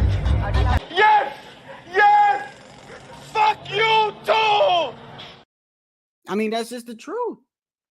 There is two sides to every story. You're damn right. Yes, that is true. That is true. That is true. I was going to bring that up. Thank you, Pounds. I appreciate it. And thank you for clarifying it. I want to bring up Matthias for a second. One, because I find this kind of crazy. I don't mean to get off the subject, but let me start by saying this. To the new subscriber who I was going back and forth with, I'm pretty sure you're watching this. This is the first time I'm going to do this for you, buddy. I'm going to do this for you. Okay. I don't have a lot of subscribers, but if they ask me to speak on something, I'll speak on it, especially if you support me. So this guy, let me go to the screen real quick. I'm laying down in bed, right? And let's go over here.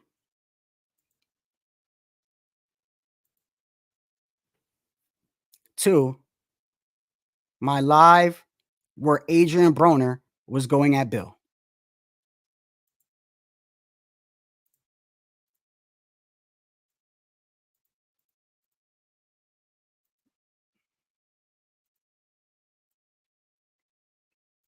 Let's go right here.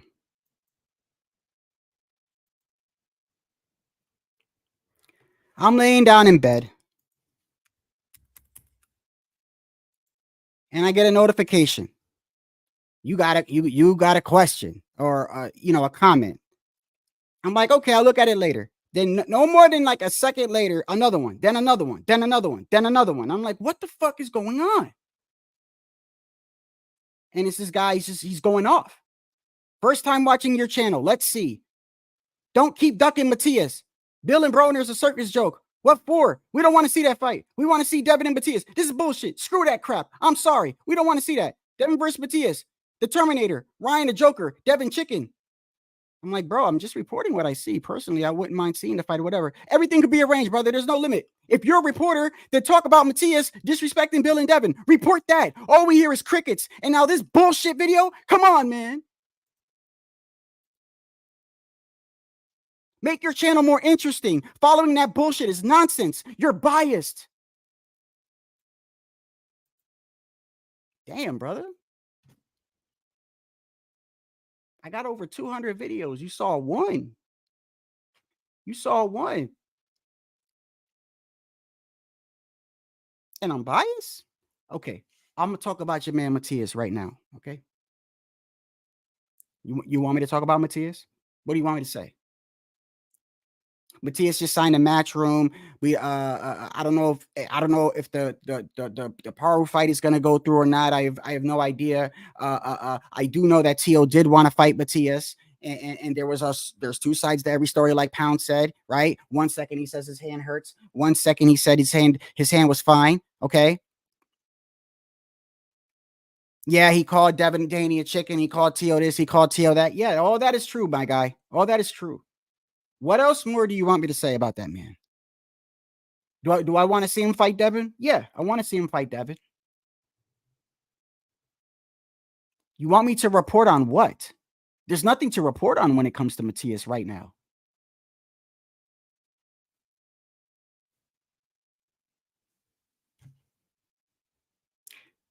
By the way, real quick, what was so funny was I dropped that video 16 minutes after Broner had the conversation with Bill, and he put in the comments, "This is old news." Damn, 16 minutes is old news. Shit. Can you imagine if I dropped it the next day? Oh, man. Some of y'all be bugging, bro. Some of y'all really be bugging.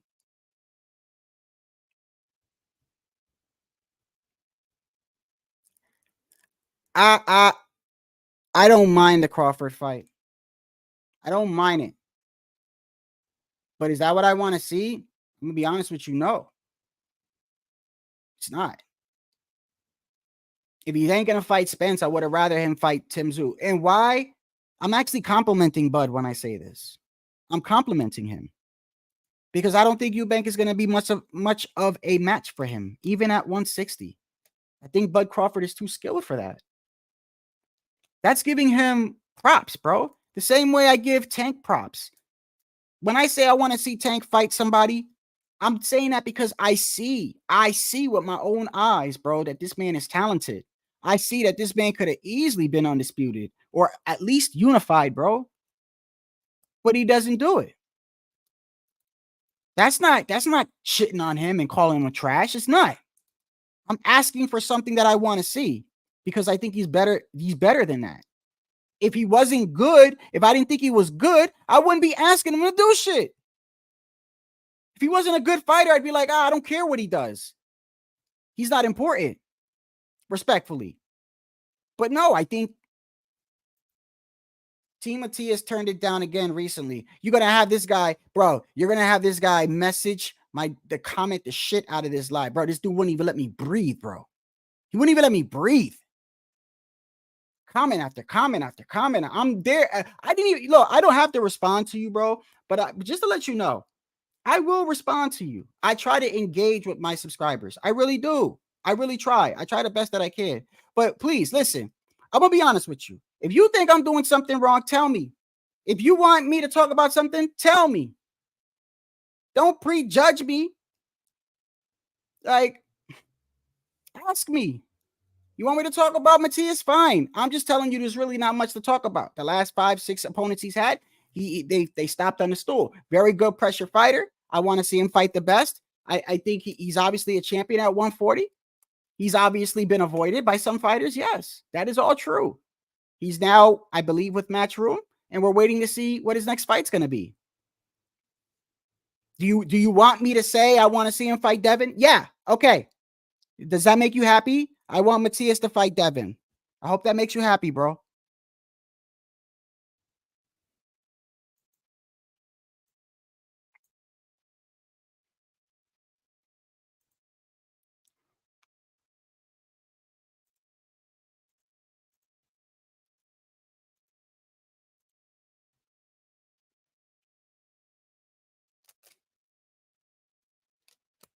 There goes the link.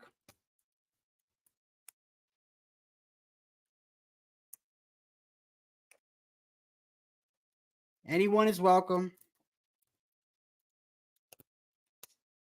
If you're a first timer, you know the deal. You don't got to show your face, but I'm gonna block the screen to verify who you are, because for some odd reason, men like to have pictures of other men's dicks in their phone, which is the oddest thing to me. That really puzzles me. While I'm waiting for someone to get on the panel, it's a moment of silence for the MMA community.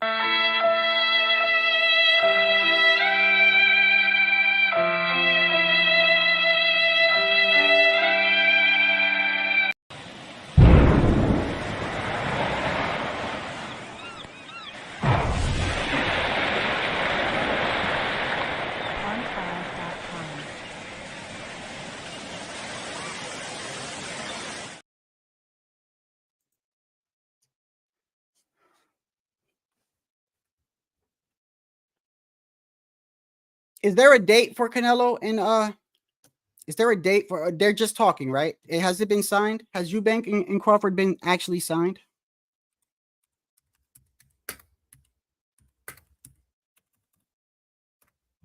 Let me see. Right now it's rumored.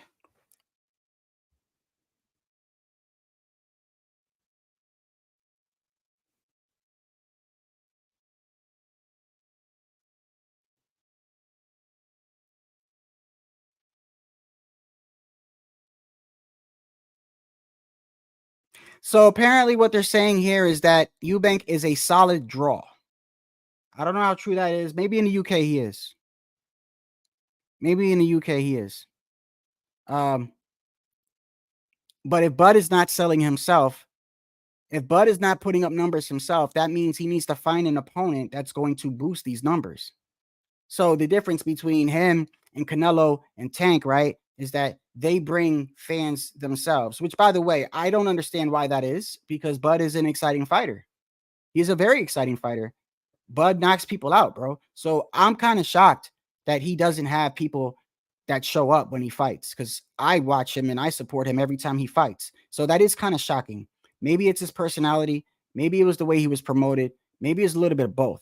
But that is still shocking to me that Bud Crawford is not or hasn't been one of these top guys that bring in revenue and fans and stuff. That it shocks me. But nonetheless, he needs to find an opponent that's going to bring in the numbers. That's what that's telling you, which means if that's the case, we're never going to see him versus Boots. We're never going to see him against a young gun that's hungry and undefeated and dangerous, because the excuse is always going to be he doesn't sell. What's going on, brother? Man, that's telling you that Bud Crawford's a duck. I gotta start some shit.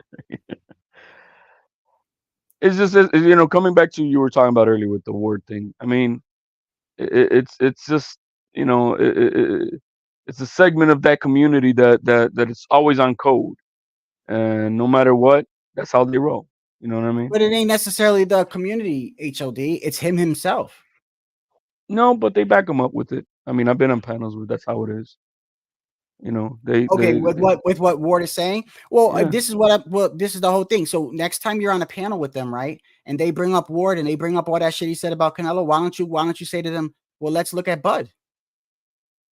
Well, I mean, you know, because Bud is a separate topic in itself, but if he talks about Bud, right, then we can put that onus on him. Oh, what I mean is, we know Andre Ward is real buddy with Crawford, right? We know Oh that. yeah, It's no fucking secret, right? So if he's saying that Canelo needs to do all that, and where he loses me is where he says he can fight anybody he wants, but then doesn't fight the hard competition, right? Why don't you say, well, what about your man Bud though?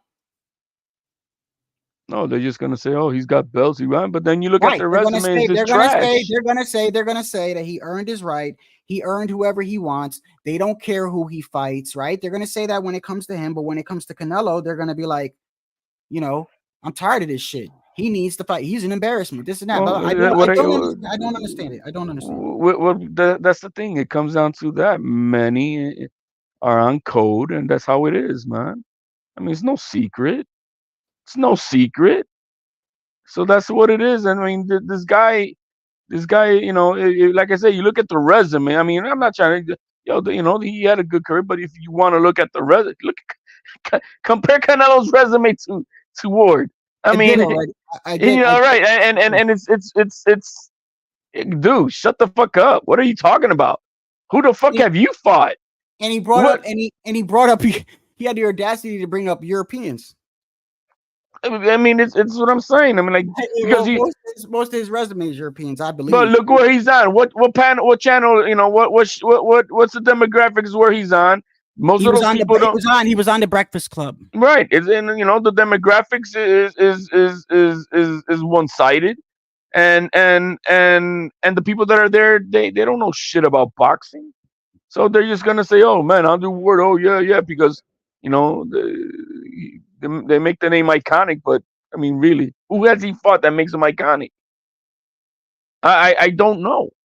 He's had a good career, I give him that, but I don't see the killers on his resume. Just like I don't see the killers on Crawford's resume. Where are they? I don't see them. And so I mean, it is what it is. I don't put too much stock in it. I think at this point, this guy is jealous. He's been jealous even before this. He's been jealous and overcritical of and I'm not even I'm not a big fan of Canelo. I respect that he's done what he's done. It's just when I say the community, these many in the black community will not do what you and I do. Will not. No, don't make no HOD. They won't do what you and I do. We don't. We turn out. We talk. Wait, Boricua. No, you suck. Oh, this Boricua. Yeah, you suck. Yeah, but don't make it about black people, bro. But please. No, it's not about. It's the reality. I'm not gonna be fake about it. But that's fine. But the fact of the matter is I don't. Look, you know how I am against Edgar Berlanga, and that's right. That's what I'm saying. That if so, then you got to consider the source, the shadow, whatever you want to argue about with these people. When it's the bottom line is, well, a guy like Ward is going to be biased. A guy like that is going to be overly biased, and that's what it is. They're not like you and I that we would criticize our Boricua fighters. Right now, I'm dogging Matias, who turned down a second offer to fight Tio. Second out here, and then he's out here offering $80,000 to Rivera and shit. I'm like, dude, you over here calling up trying to be the monster, the boogeyman, and you turning down the fade. Yeah, I saw that. I think Punch reported he offered Michelle Rivera $80,000. $80,000 because after paying your trainers and shit. That's nothing, bro. No, and the thing is that they were trying to get Elvis Rodriguez.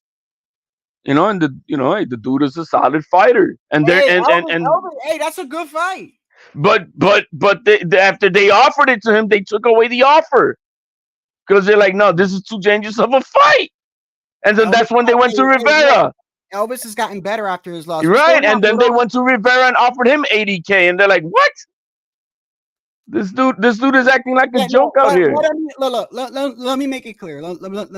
Before Puro, you talk. Let me make it clear. HOD, listen. You already know. You guys are always welcome here, bro. You can say whatever you want.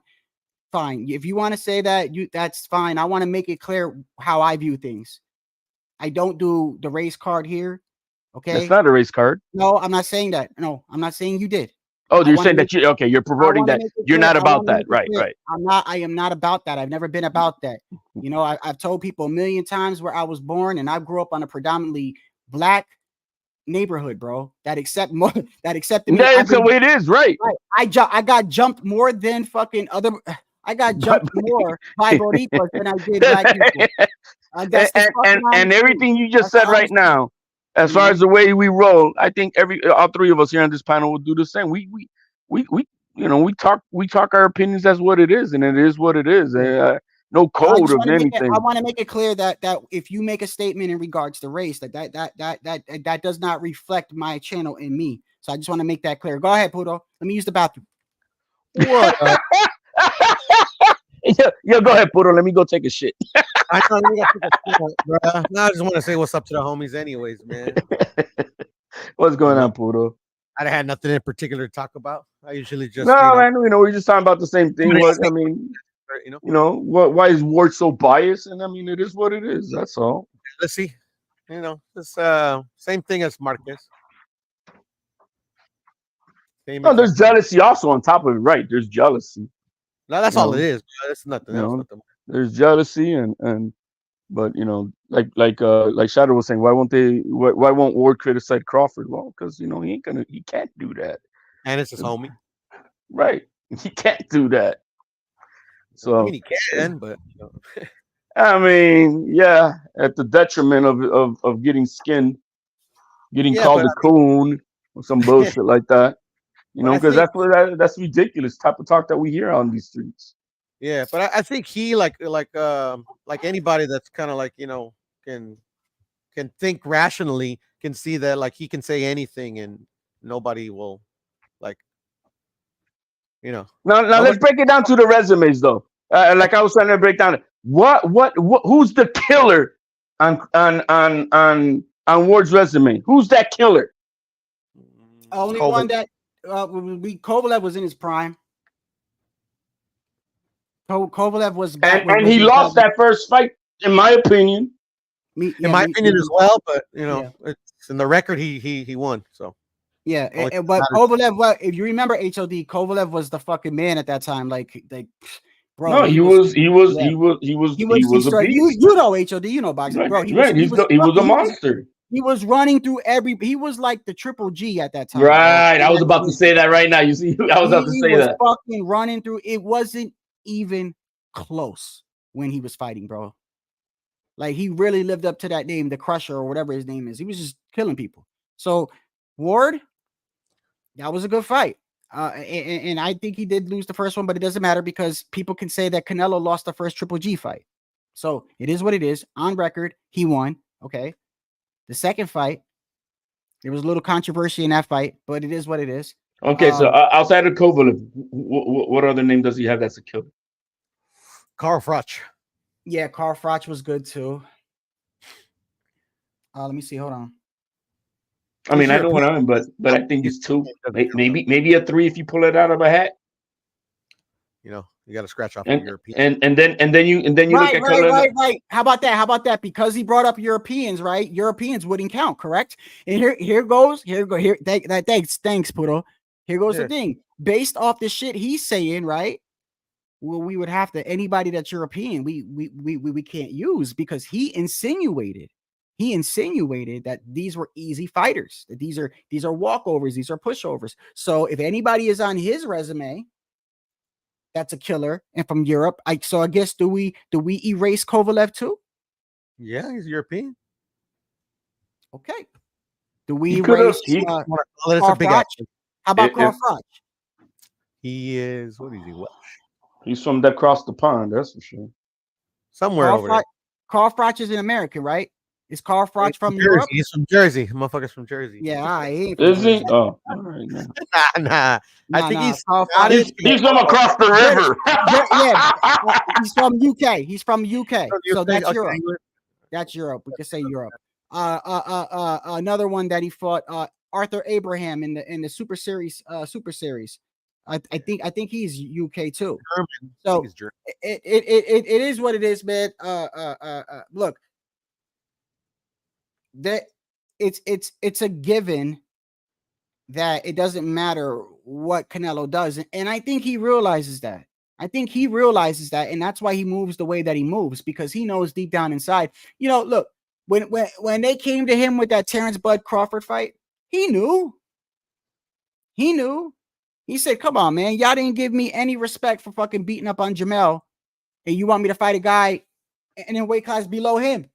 But if I'm not mistaken, when in the year that he retired, wasn't Bivol and Better Be in the game already?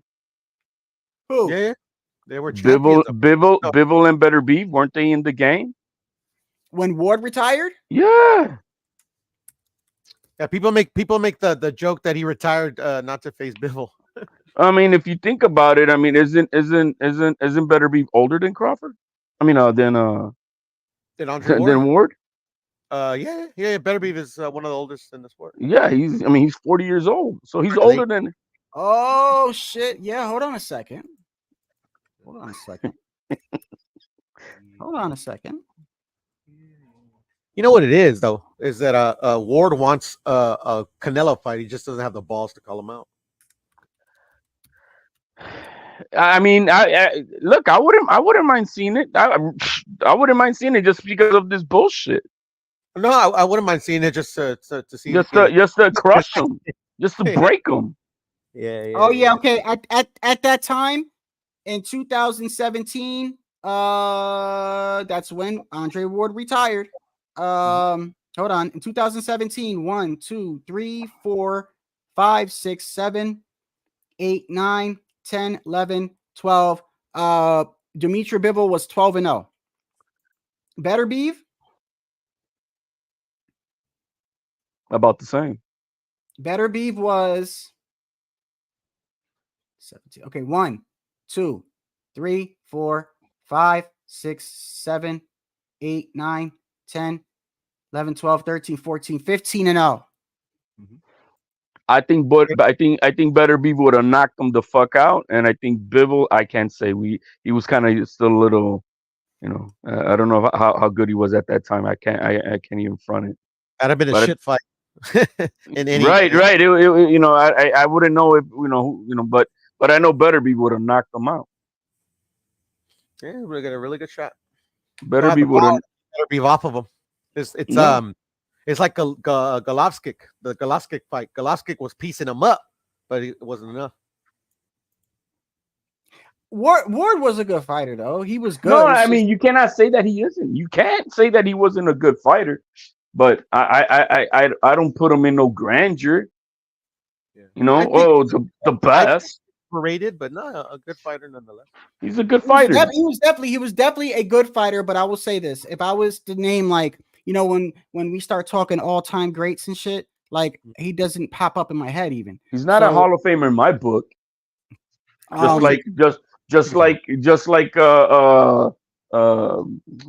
this guy from ESPN talking shit to all the time. Well, that's the one thing I will give to Bud Crawford, and this is what I would give to him, because that's the thing I'm talking about. Andre Ward should know deep down in the back of his head, bro, the shit that I'm saying is just blasphemous when I compare Canelo to myself, right? He should know that. But I think Bud, when they talk about Canelo, he's very respectful. And I think he knows, because he gets criticism. So I think he knows, like, yeah, how would I look saying that about him? They're going to say, I'm not fighting this guy. I'm not fighting this guy. Or other people, they just go off on him. And it's like, bro, look at what you're doing first before you start pointing the fingers at other people or what you did. If Canelo doesn't fight Benavidez, would that be like the only name that you can say that, I'm not saying duck, or I'm not saying, but it's the only top dog that Canelo didn't put on his plate. And you know what's going to be funny? I'm glad you asked that, because watch, you know how they say they don't want him to fight Jamal, right? You know how they say that, right? I guarantee you, years from now, if he doesn't fight Jamal and somebody brings up who did he avoid, they're going to say Jamal at 160. He never fought him. Yeah. Okay. I would say no to that. That's a no. Right, that is Benavidez would be the only guy that he avoided, that, or not avoid. I didn't, that he just didn't get to put on his plate. That you would say, damn, that would have been. I mean, let's say he doesn't fight Benavidez, would right? And that would be the only guy. If you was to ask that about Crawford, I would say Thurman and Boots. Thurman Boots, Tim Tszyu now. Tim Tszyu now. Tim Tszyu now. Uh, And the reason why we got to include Tim Tszyu in there is because a couple of months ago it was made clear that that they were looking into that, and now all of a sudden it's not. And I don't understand, because I think Tim Tszyu, maybe I'm wrong, but I think Tim Tszyu and Crawford would make more money than Tim Tszyu than Eubank Jr. and Crawford. hey, was Virgil Ortiz ever on his ass to want to fight Crawford? Yeah, a couple times. But we can't include Tim Tszyu. If he retires today, we can't include Tim Tszyu. Okay, we can, right? No, we can't. Why? Because he hasn't officially moved up to that weight class. So it's an opponent he could have fought, but like somebody that like, oh, he blatantly ducked him now, because it's like he hasn't even. Okay, that's fair. That's fair. Yeah, fair. but they're fighting at a super middleweight catchweight. So I mean, technically, if he moves up to 160, that means from 155 or 160 super middleweight, and that's what Tim Tszyu's fighting at now. So it'll be the same division that Crawford will be fighting Eubanks if he fights Eubanks. Hey, I'm sorry. Hold on, real quick. I got to do this for my guy Larry. Larry, thanks for joining. Yes, we are. We already celebrated the death of the MMA. You know, but I don't know if you saw, we paid tribute, and I also got a quick clip of when Joshua, the impact of when he hit him. There was somebody there who gave me another angle of it. It looked like this.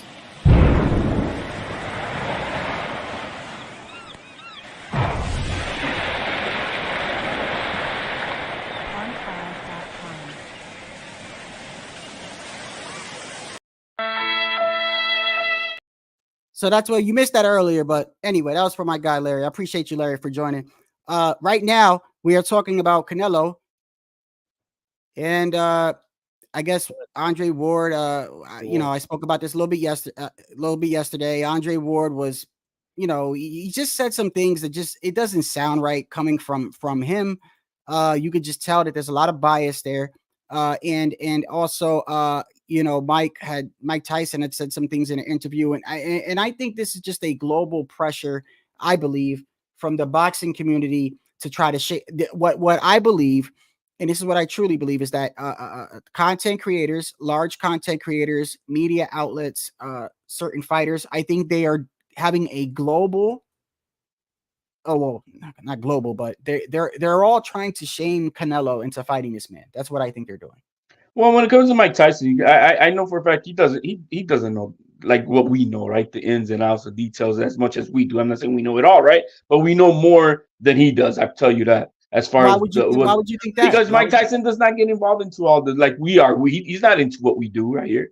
He isn't into none of that. Mouth shut then. Huh? He should keep his mouth shut. Well, it's Mike Tyson, man. It's like telling Adrian Broner to keep his mouth shut. You know what I mean? Who's gonna tell Mike Tyson? You know what I mean? Mike Tyson, it's like you and me, bro. Disrespect is disrespect. Yeah, but if they ask him, he's just gonna like, man, it didn't happen. Damn, why not? The fuck, man? Because I want to see that fight. No, I get it. No, I get that, but I mean, he doesn't have to be disrespectful with it. That's all I'm saying. Well, was it on video or something like that he said that? Or?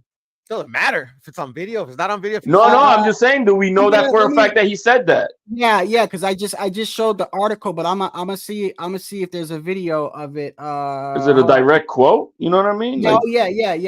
There's a. But it doesn't matter. Like if they took it out of context, whatever. If I'm wrong. Cool. But I mean, like if he said it, let's just say that, like he didn't say it, but like like you get what I'm saying? Like a guy with all the problems he's had in his career is in no place.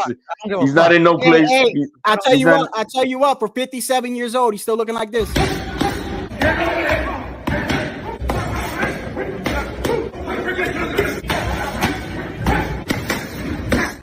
You got to get, 57 years old. If I could do that at 57, damn. But I understand what Puto is saying. If you're not like in tune with what's going on, that's like me going over to the UFC and speaking on that shit. I'm not. I'm not, because I honestly I only know the top names and I don't know the people upcoming and the prospects. That would be like me going to the MMA community and speaking on that shit. But isn't it kind of like let's say that's what he said, right? Isn't it kind of crazy that This That is it's what a he dis- said, it's by a the way. it's a disgrace to Mexico. I think it is. He What said he or said right Mexico. here. I'm gonna show it to you right here. He said, I can't believe what I just heard. Canelo rejected $60 million to fight Benavidez, who is a tremendous fighter, young, strong, with hunger and Mexican pride, Tyson noted. What's wrong with Canelo? Is he afraid of losing? Doesn't he want to give the fans what they want to see? Don't you want to give the fans what they want to see? Do you respect the legacy of the great Mexican champions who faced the best regardless of the money? This is a shame for boxing and for Mexico. If I were him, I would accept the fight with Benavidez and show the world that he's the best. But it seems he doesn't have the courage to do it. It's a shame because he has a lot of talent, but he lacks the heart. He's going about it with a false report of $60 million being offered. Exactly. That's all I'm saying. Right. That's the funny thing, bro. And he doesn't know that. So whoever gave him that information, he's just going by what, you know what I mean? Yeah, it doesn't excuse it though. It doesn't excuse it. Like if you don't know something, you should keep your fucking mouth shut. That's all. You know, but I I don't put too much stock in what Mike says. Oh, I know, but some people do. You know, I mean, like if you want to like put it on a personal level, like just him and Canelo. Canelo's never said anything to disrespect him. He's actually, you know how Canelo is. He's always and like Canelo has never said anything disrespectful about Ward. That is. I do agree with Puto in this, but first of all, this is Mike Tyson. Just like it's like him saying like what AB. He's gonna say what he wants, but I do agree with the fact that when you start saying it's an embarrassment to Mexican, like I think that's just kind of crazy right there. That's like, you know what I mean? And it's like if I said to HLD, you're an embarrassment to all Boricuas and everybody, like that's I mean, come on, man, come on now. Yeah. But I'm just saying, it's just like that's like probably one of the most disrespectful things you could say to Canelo because like that's his thing, right? Like, whether he means it or not, I'm gonna say he means it because like fuck it, I'm Mexican. Trust me, I know how these motherfuckers are. Right, like, and the thing is, I mean, let's say we take it on a personal level, then you know you just got to look at Mike Tyson's life and like who's an embarrassment to what country at what point. Yeah, you're fighting Jake Paul, like, and then Canelo's not gonna say it, but like, shit, imagine Canelo's American and be like, who's an embarrassment now, bro? You're fighting Jake Paul, bro. What we talking about? And what if Jake Paul knocks out Mike clean, bro? That's gonna be crazy. I don't know if he's got the power to knock him out, but to knock out who, Mike? Yeah, he's 57 years old. HLD. Yeah, it's not. He could take a shot, bro. Yeah, Mike Tyson, he can take a shot. That's the last thing to go, not your chin. We have yet to see that, Steven.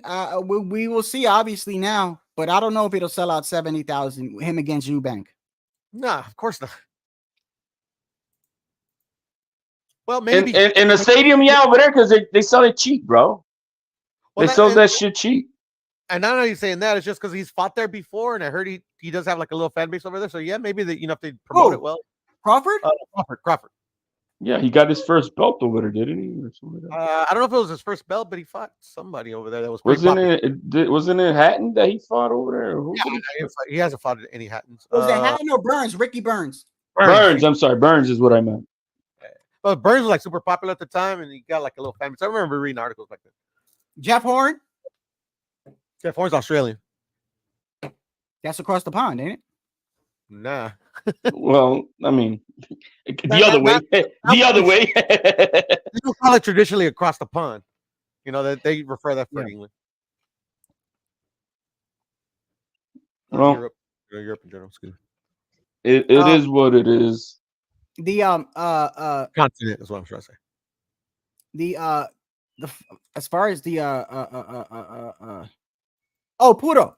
Yes, sir. For the people watching, break down what you were saying about how the whole the Benavidez thing. How you so Puto truly believes that David Benavidez never really wanted to fight Canelo. Break it down and say why.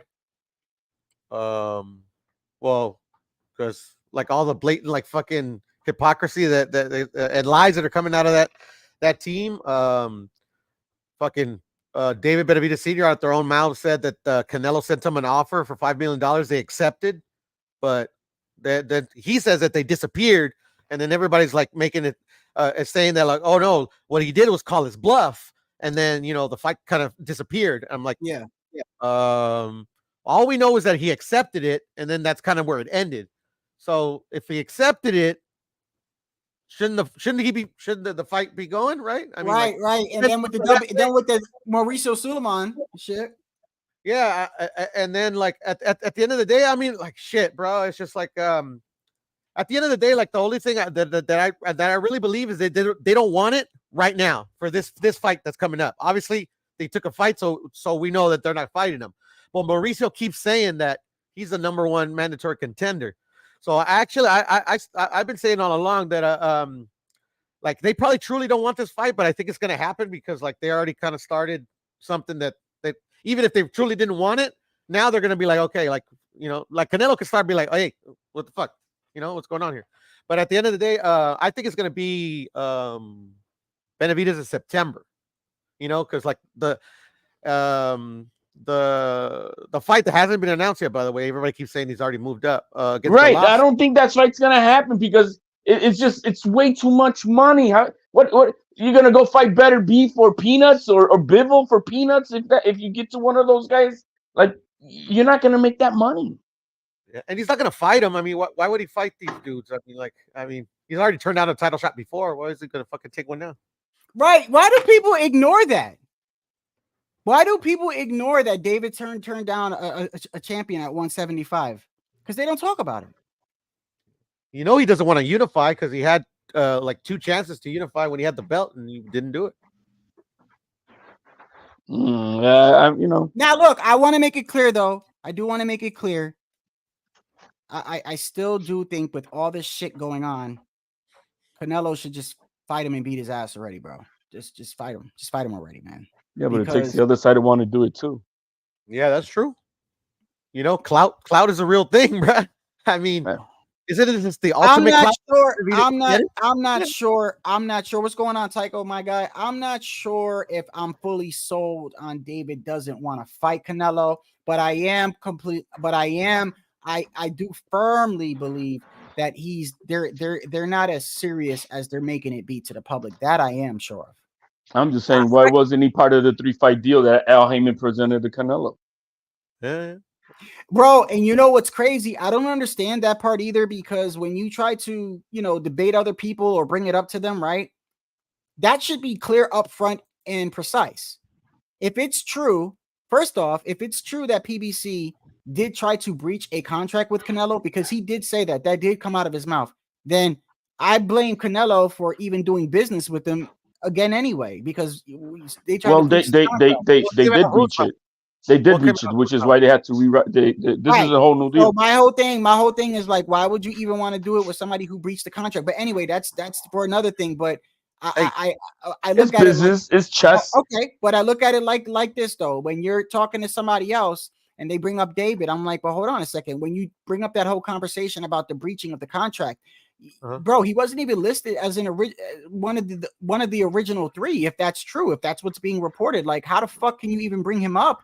Because when you look at it at the end of the day, if everything what they said is true, then that means that he wasn't listed in the original 3 opponents. And then what happened is they waited for him to fight Jermell.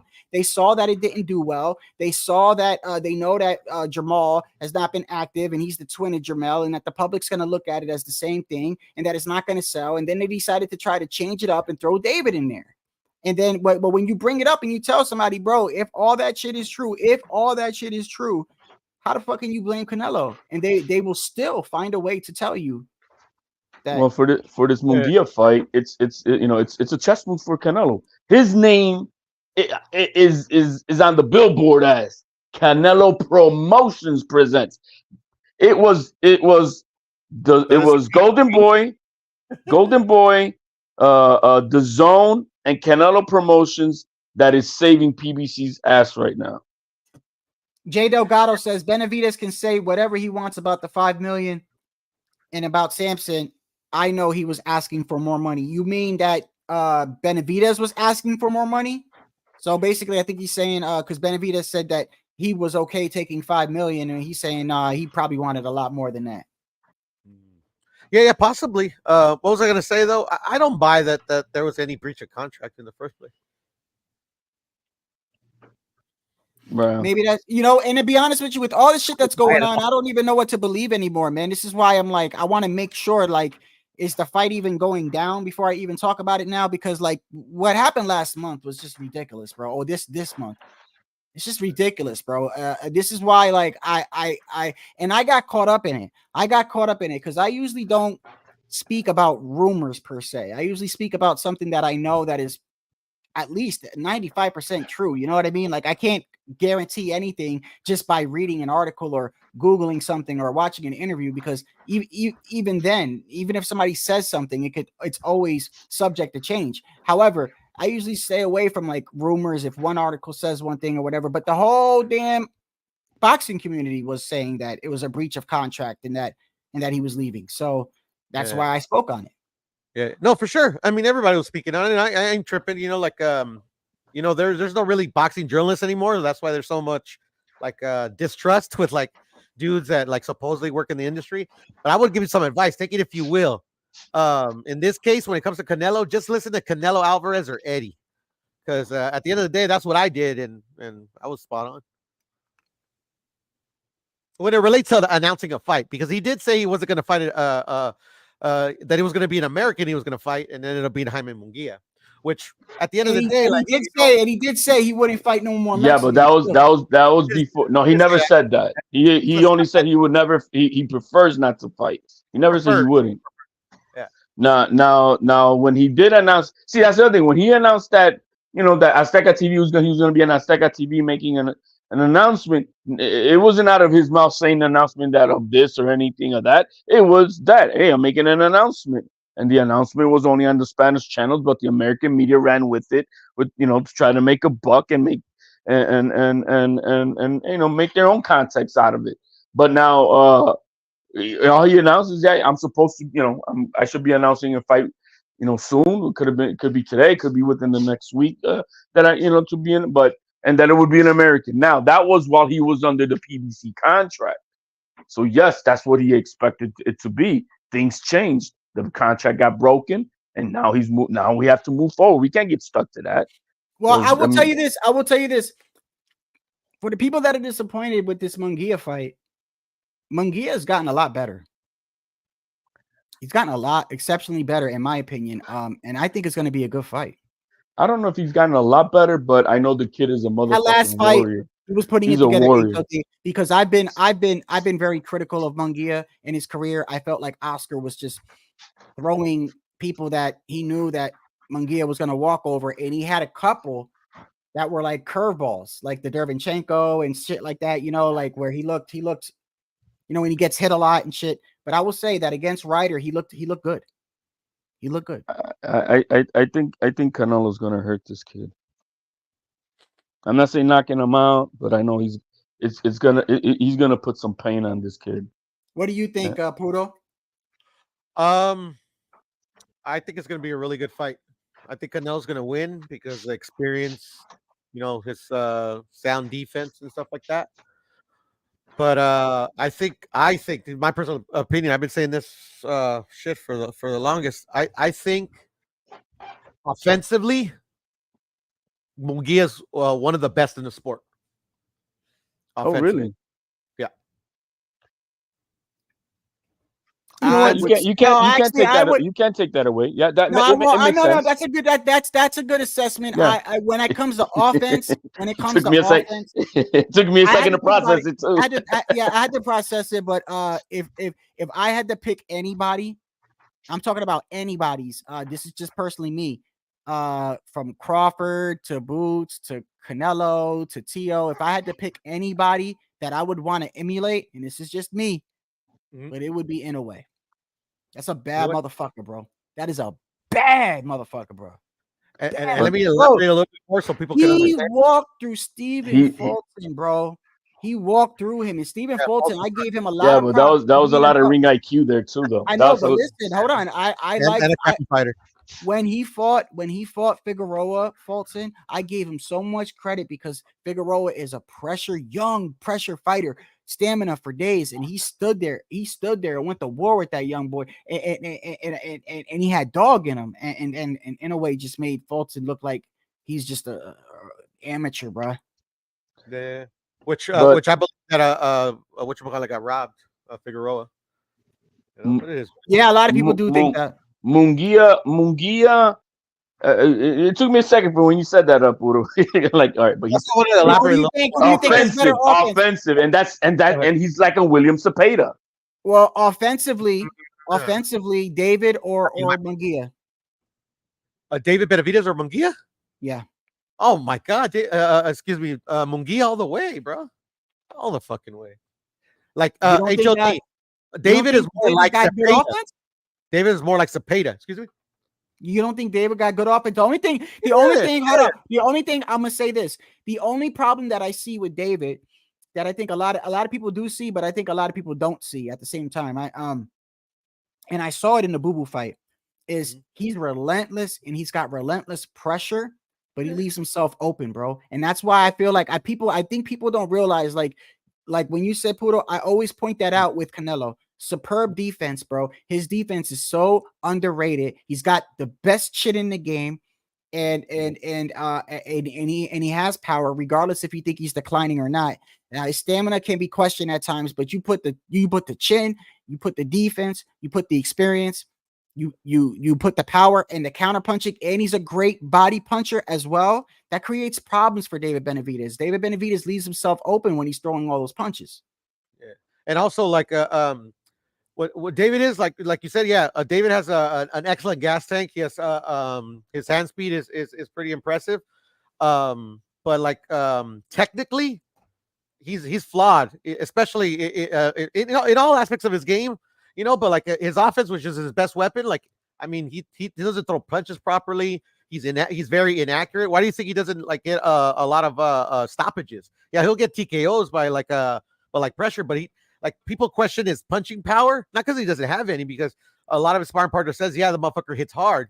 But everybody knows, like, that's watching the sport and boxers have elaborated in the past. It's accuracy and punch placement is what gets you those highlight reel knockouts. Well, wait. But David's accuracy is sorely lacking, and is a fundamental skill.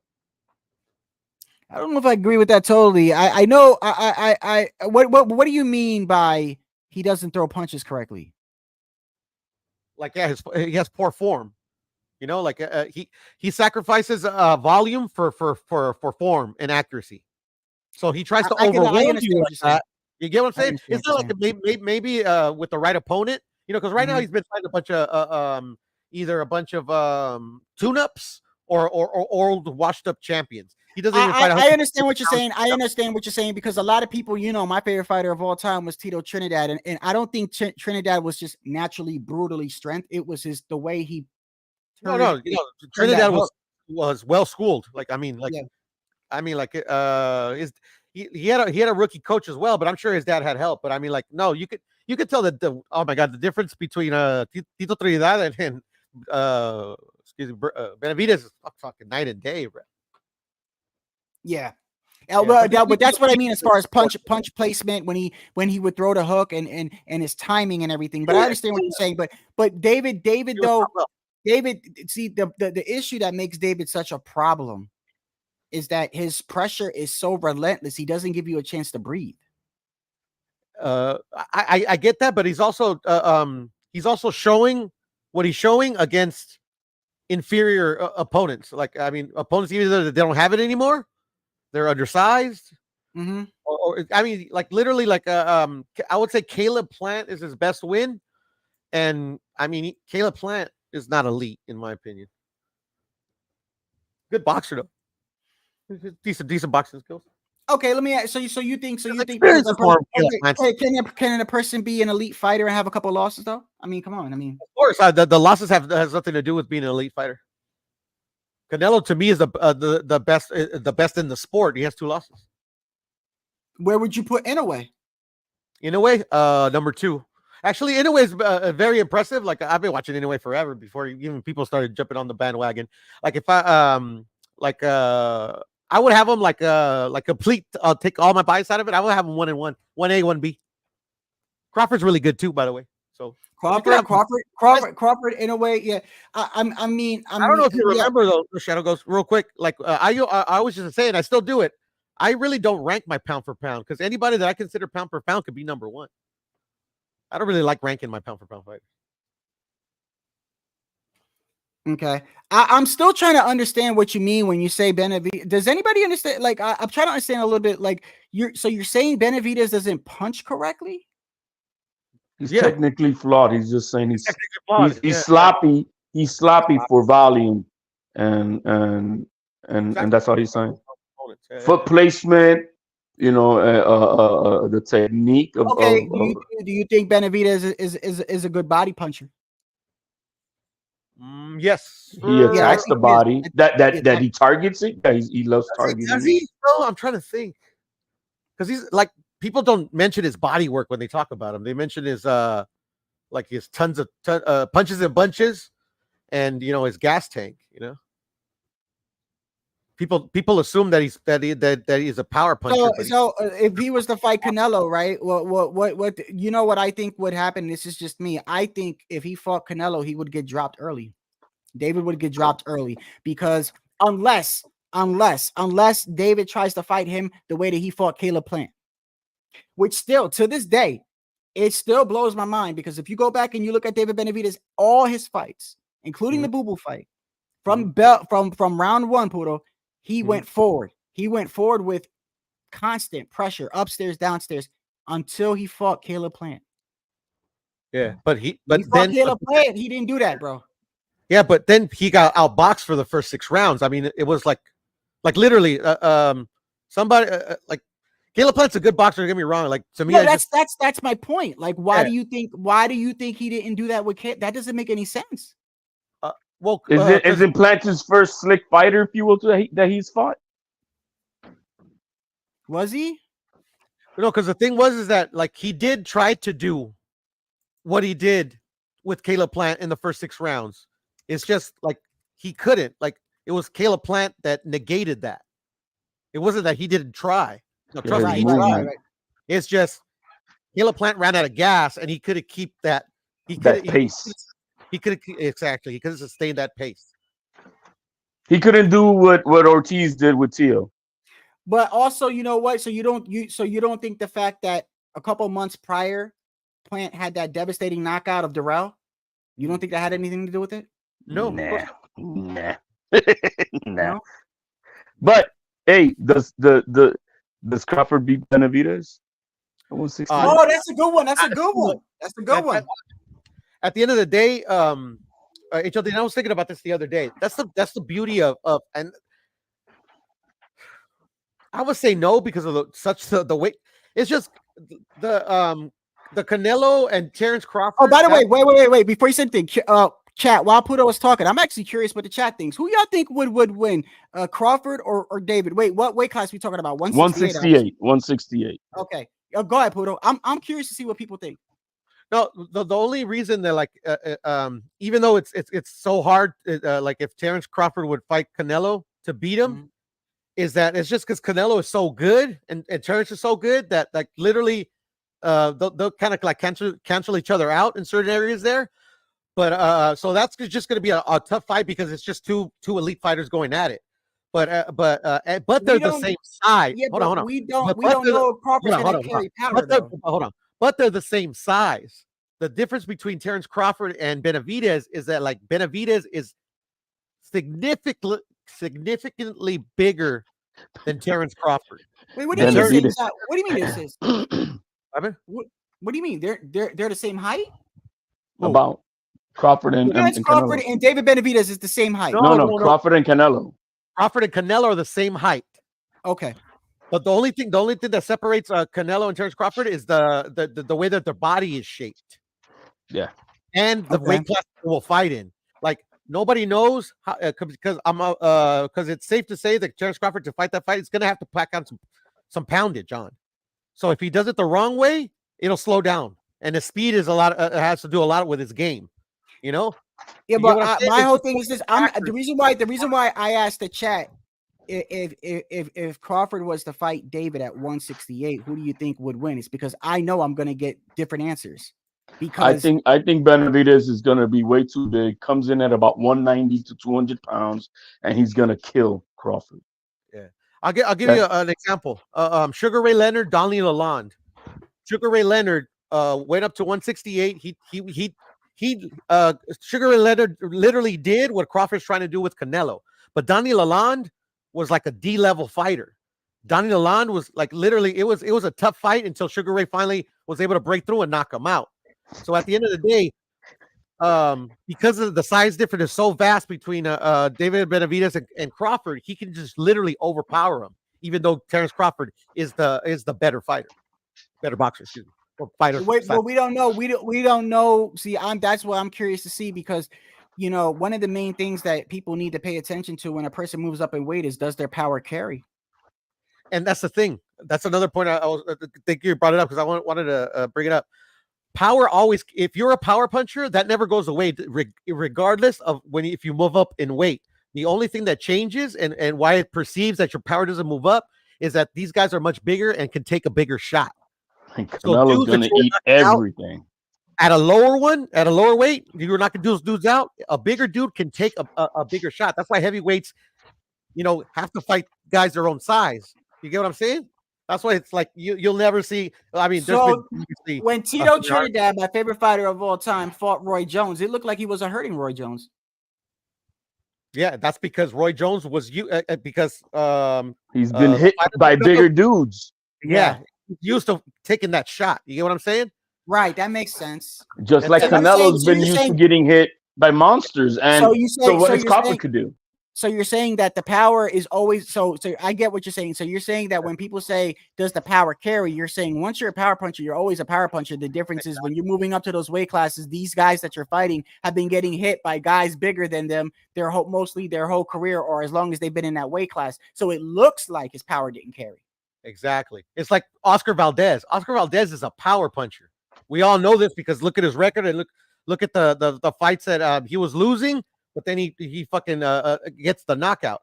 But now he's fighting in a division where it seems like his power doesn't carry, but no, it's just these guys can take his punch. Here's a little goofy extreme to the point of that. We know that Ryan Garcia is he's a power puncher with speed. That's all he is. His hand speed and power. So Steven says Crawford is the same height as Canelo and has a 3-inch reach advantage, and he can match Canelo for the skill. How will he take Canelo? Do you think he matches Canelo in skill, HLD? Skill wise, I would say yeah. I think a lot of things just like Maldita Sea, Puro was just saying, a lot of things are gonna get canceled out, but and so then it's gonna come down to what can you take? And I know for a fact that everything that Crawford may have that night, Canelo could eat that for breakfast. Can Crawford eat what Canelo got? And that's what I think a lot of these people don't see, bro. He's got how's he? So the question is, but the thing is, though, Crawford got the boxing skills to maybe outpoint Canelo. He's not a slick fighter, man. So that's not his style. He's not gonna be. That's not just.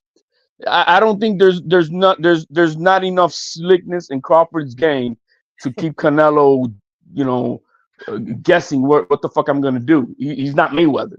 Yeah, if he can't hurt Canelo, Canelo's just gonna go forward, bro. But the thing is, too, even if he was Mayweather, he had Mayweather's skill set.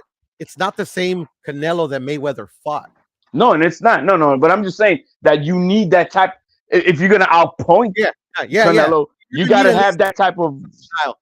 Yeah, and he's not an elusive fighter, which is why I bring to the point that Crawford has never fought a slick fighter. So when we talk that shit about Tio, I'm like, dude, you've never about hit and not get hit, dude. You've never fought a marathon fight and you've never fought a marathon runner. So it's all cap. But what I was trying to say about Ryan Garcia about this, we know that Ryan Garcia is he's a power puncher, and the power punching, like Bruce says, does carry. But when you're fighting somebody bigger, so if you ever seen the ridiculousness of Ngannou and taking Ryan Garcia's body punch, he was laughing because it didn't affect him, and the kid was hitting with everything he had, and Ngannou was laughing at Ryan Garcia because it's not that Ryan Garcia doesn't hit hard; it's that when you're a bigger dude, you can take it, and that's what Puro was trying to say. Yeah. I think Crawford gets knocked out. Like maybe even outboxed by Canelo, but just call it a knockout. The only reason I want to see that fight is because like fucking Terrence Crawford, he wants to get salty or he wants to get a little zesty. Let's go. Fucking get your ass beat. Can you imagine that Crawford's last fight is Eubanks? No, I won't be Eubanks. I'm not mad at Eubanks. I get Eubanks. Eubanks makes sense. Okay, hold on. Wait. I want to hear that. Wait, hold on. Business wise or competition wise? No, I got a question for that because so Eubank makes sense, but not waiting for the winner of Keith Thurman and Tim Tszyu. Not because I mean either or because who do you think sell? Okay, which one do you think would sell more, Bud versus Tim Tszyu? I or really Bud don't care versus about the sales. I know Bud no, does. but the business we got to look at what HOD No, saying. I don't really care about they make the decision. No, I know we don't, but he does. He's looking at the money. But Puro was about to now explain why he thinks it's a good fight. And I want to hear that because it's not about business, as he just said. So for what reason? Yeah, for him, it's about business. I get it. Like he's it doesn't matter who he fights. He's gonna try to get the best deal that he can. So that's why I don't like try to debate that shit, But I never thought he wanted the Canelo fight. I think he was just using him for clout. But I do believe that he does want to try to add to his legacy because out of all the hype that they give him, like he really hasn't done what others have done to earn that hype. You get what I'm saying? Yeah, he's been undisputed in 2 weight classes. That's cool. But the Errol Spence fight was a dud. Like literally, it was like when if he retires today, I think some people would look back and be like, damn, that guy should have even been in the ring with him. I mean, yeah, he became undisputed, but clearly that was no match. Right. He fought a crash test dummy. What happened? He fought a crash test dummy. Yeah. But at the end of the day, I think he's trying to fighting Eubank is just like a means to an end to me. He's a top five junior middleweight. He's also a pretty good fighter. And 2, it's a good litmus test to see if he can compete to win titles at 160. Because I don't think he's ever wanted to fight Canelo, but I do think he wants to get a couple of titles before he. I don't. When I see that, I want to talk about then all-time greats. It's definitely no Duran, Iran Barkley. It's definitely not no Tito Trinidad Joppy. It's Eubanks. You know what I mean? Yeah. But at the end of the day, Eubanks could fucking fuck him up. And then, like I said, can you imagine that being Crawford? Can you imagine that being then Crawford's last fight, losing to a Eubanks? Fuck him up like he would retire. Yeah, if Crawford loses versus Eubanks, does he retire? I don't know. I would say no. I say he retires. You think so? Hey, can you guys hold this down? Listen, I might be 10 minutes or something like that. I gotta call Amazon and get this, put a return order in. Can you guys hold it down? Split, Shadow. I gotta take care of my daughter, man. But thank you for having me, brother. I'm about. Yeah, then I gotta shut it down, then, man. I gotta take care of this, then. Fuck this shit, man. Hey, but real quick, Shadow, you were saying that I put it in the chat. You're saying that I didn't see your camera freeze. It froze on your end, maybe not on our end. So maybe something over there wrong with the program. No. It was wait. You guys did not see my camera freezing? No, that's what I told you in the chat. I'm like, it must be on your end because I was watching. No, hold on. Because if that's the case, hold on. Do a playback and check it out. I'm doing it right now. Hold on. But I was watching because I had a. Hey, was anybody here and saw my camera freeze earlier? Because if you go through all the chat, I don't know if you can see that far back. I got it. Wait. I'm at the point. And do the timestamp from there, and then go back a little more to where you thought it froze. Because I had it on my flat screen. I was just watching. I was hearing you out. I didn't get on the chat because I wasn't on my. Well, regardless if you guys don't see it or not, I'm seeing it. Well, that's what I'm saying. Maybe it's not the camera. Maybe something in your, lagging between your camera and your system that you're doing over there. I don't know what your setup is. Right now, hold on.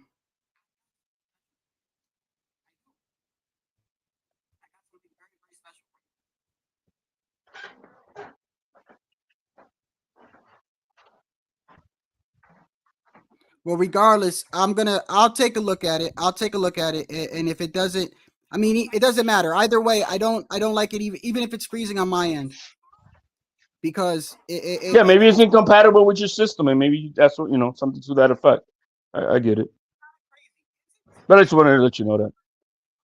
All right. Hey, look, man. Hey, look, like always, bro, I appreciate you being here, man. I really do. Absolutely, man. I appreciate you guys, man, because you guys are always welcome. You guys make the live better, in my opinion. And not only that, but it gives me sort of like a break in between to keep continuing and talking and stuff like that. I get it, man, and I appreciate you having us on, bro. The interactive of these panels is extremely important, and any because it what makes things perspectives of everybody's opinion, and you get people involved in that, because you can't be like Fidel Castro, doing a speech for 12 hours straight. Right. Yeah. You And not can't only do that, though, I honestly, I didn't used to think that we had an impact on boxing, but over the past couple of years, I've realized how much YouTube and boxing channels have actually had an impact on You boxing. never know who's watching, bro. I tell you that much.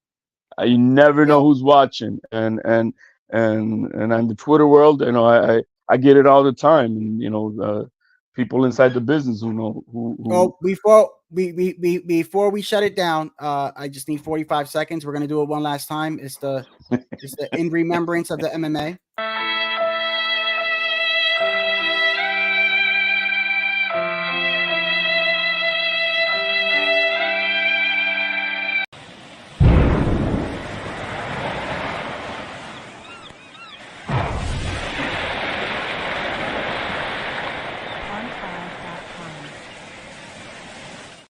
He was a good man.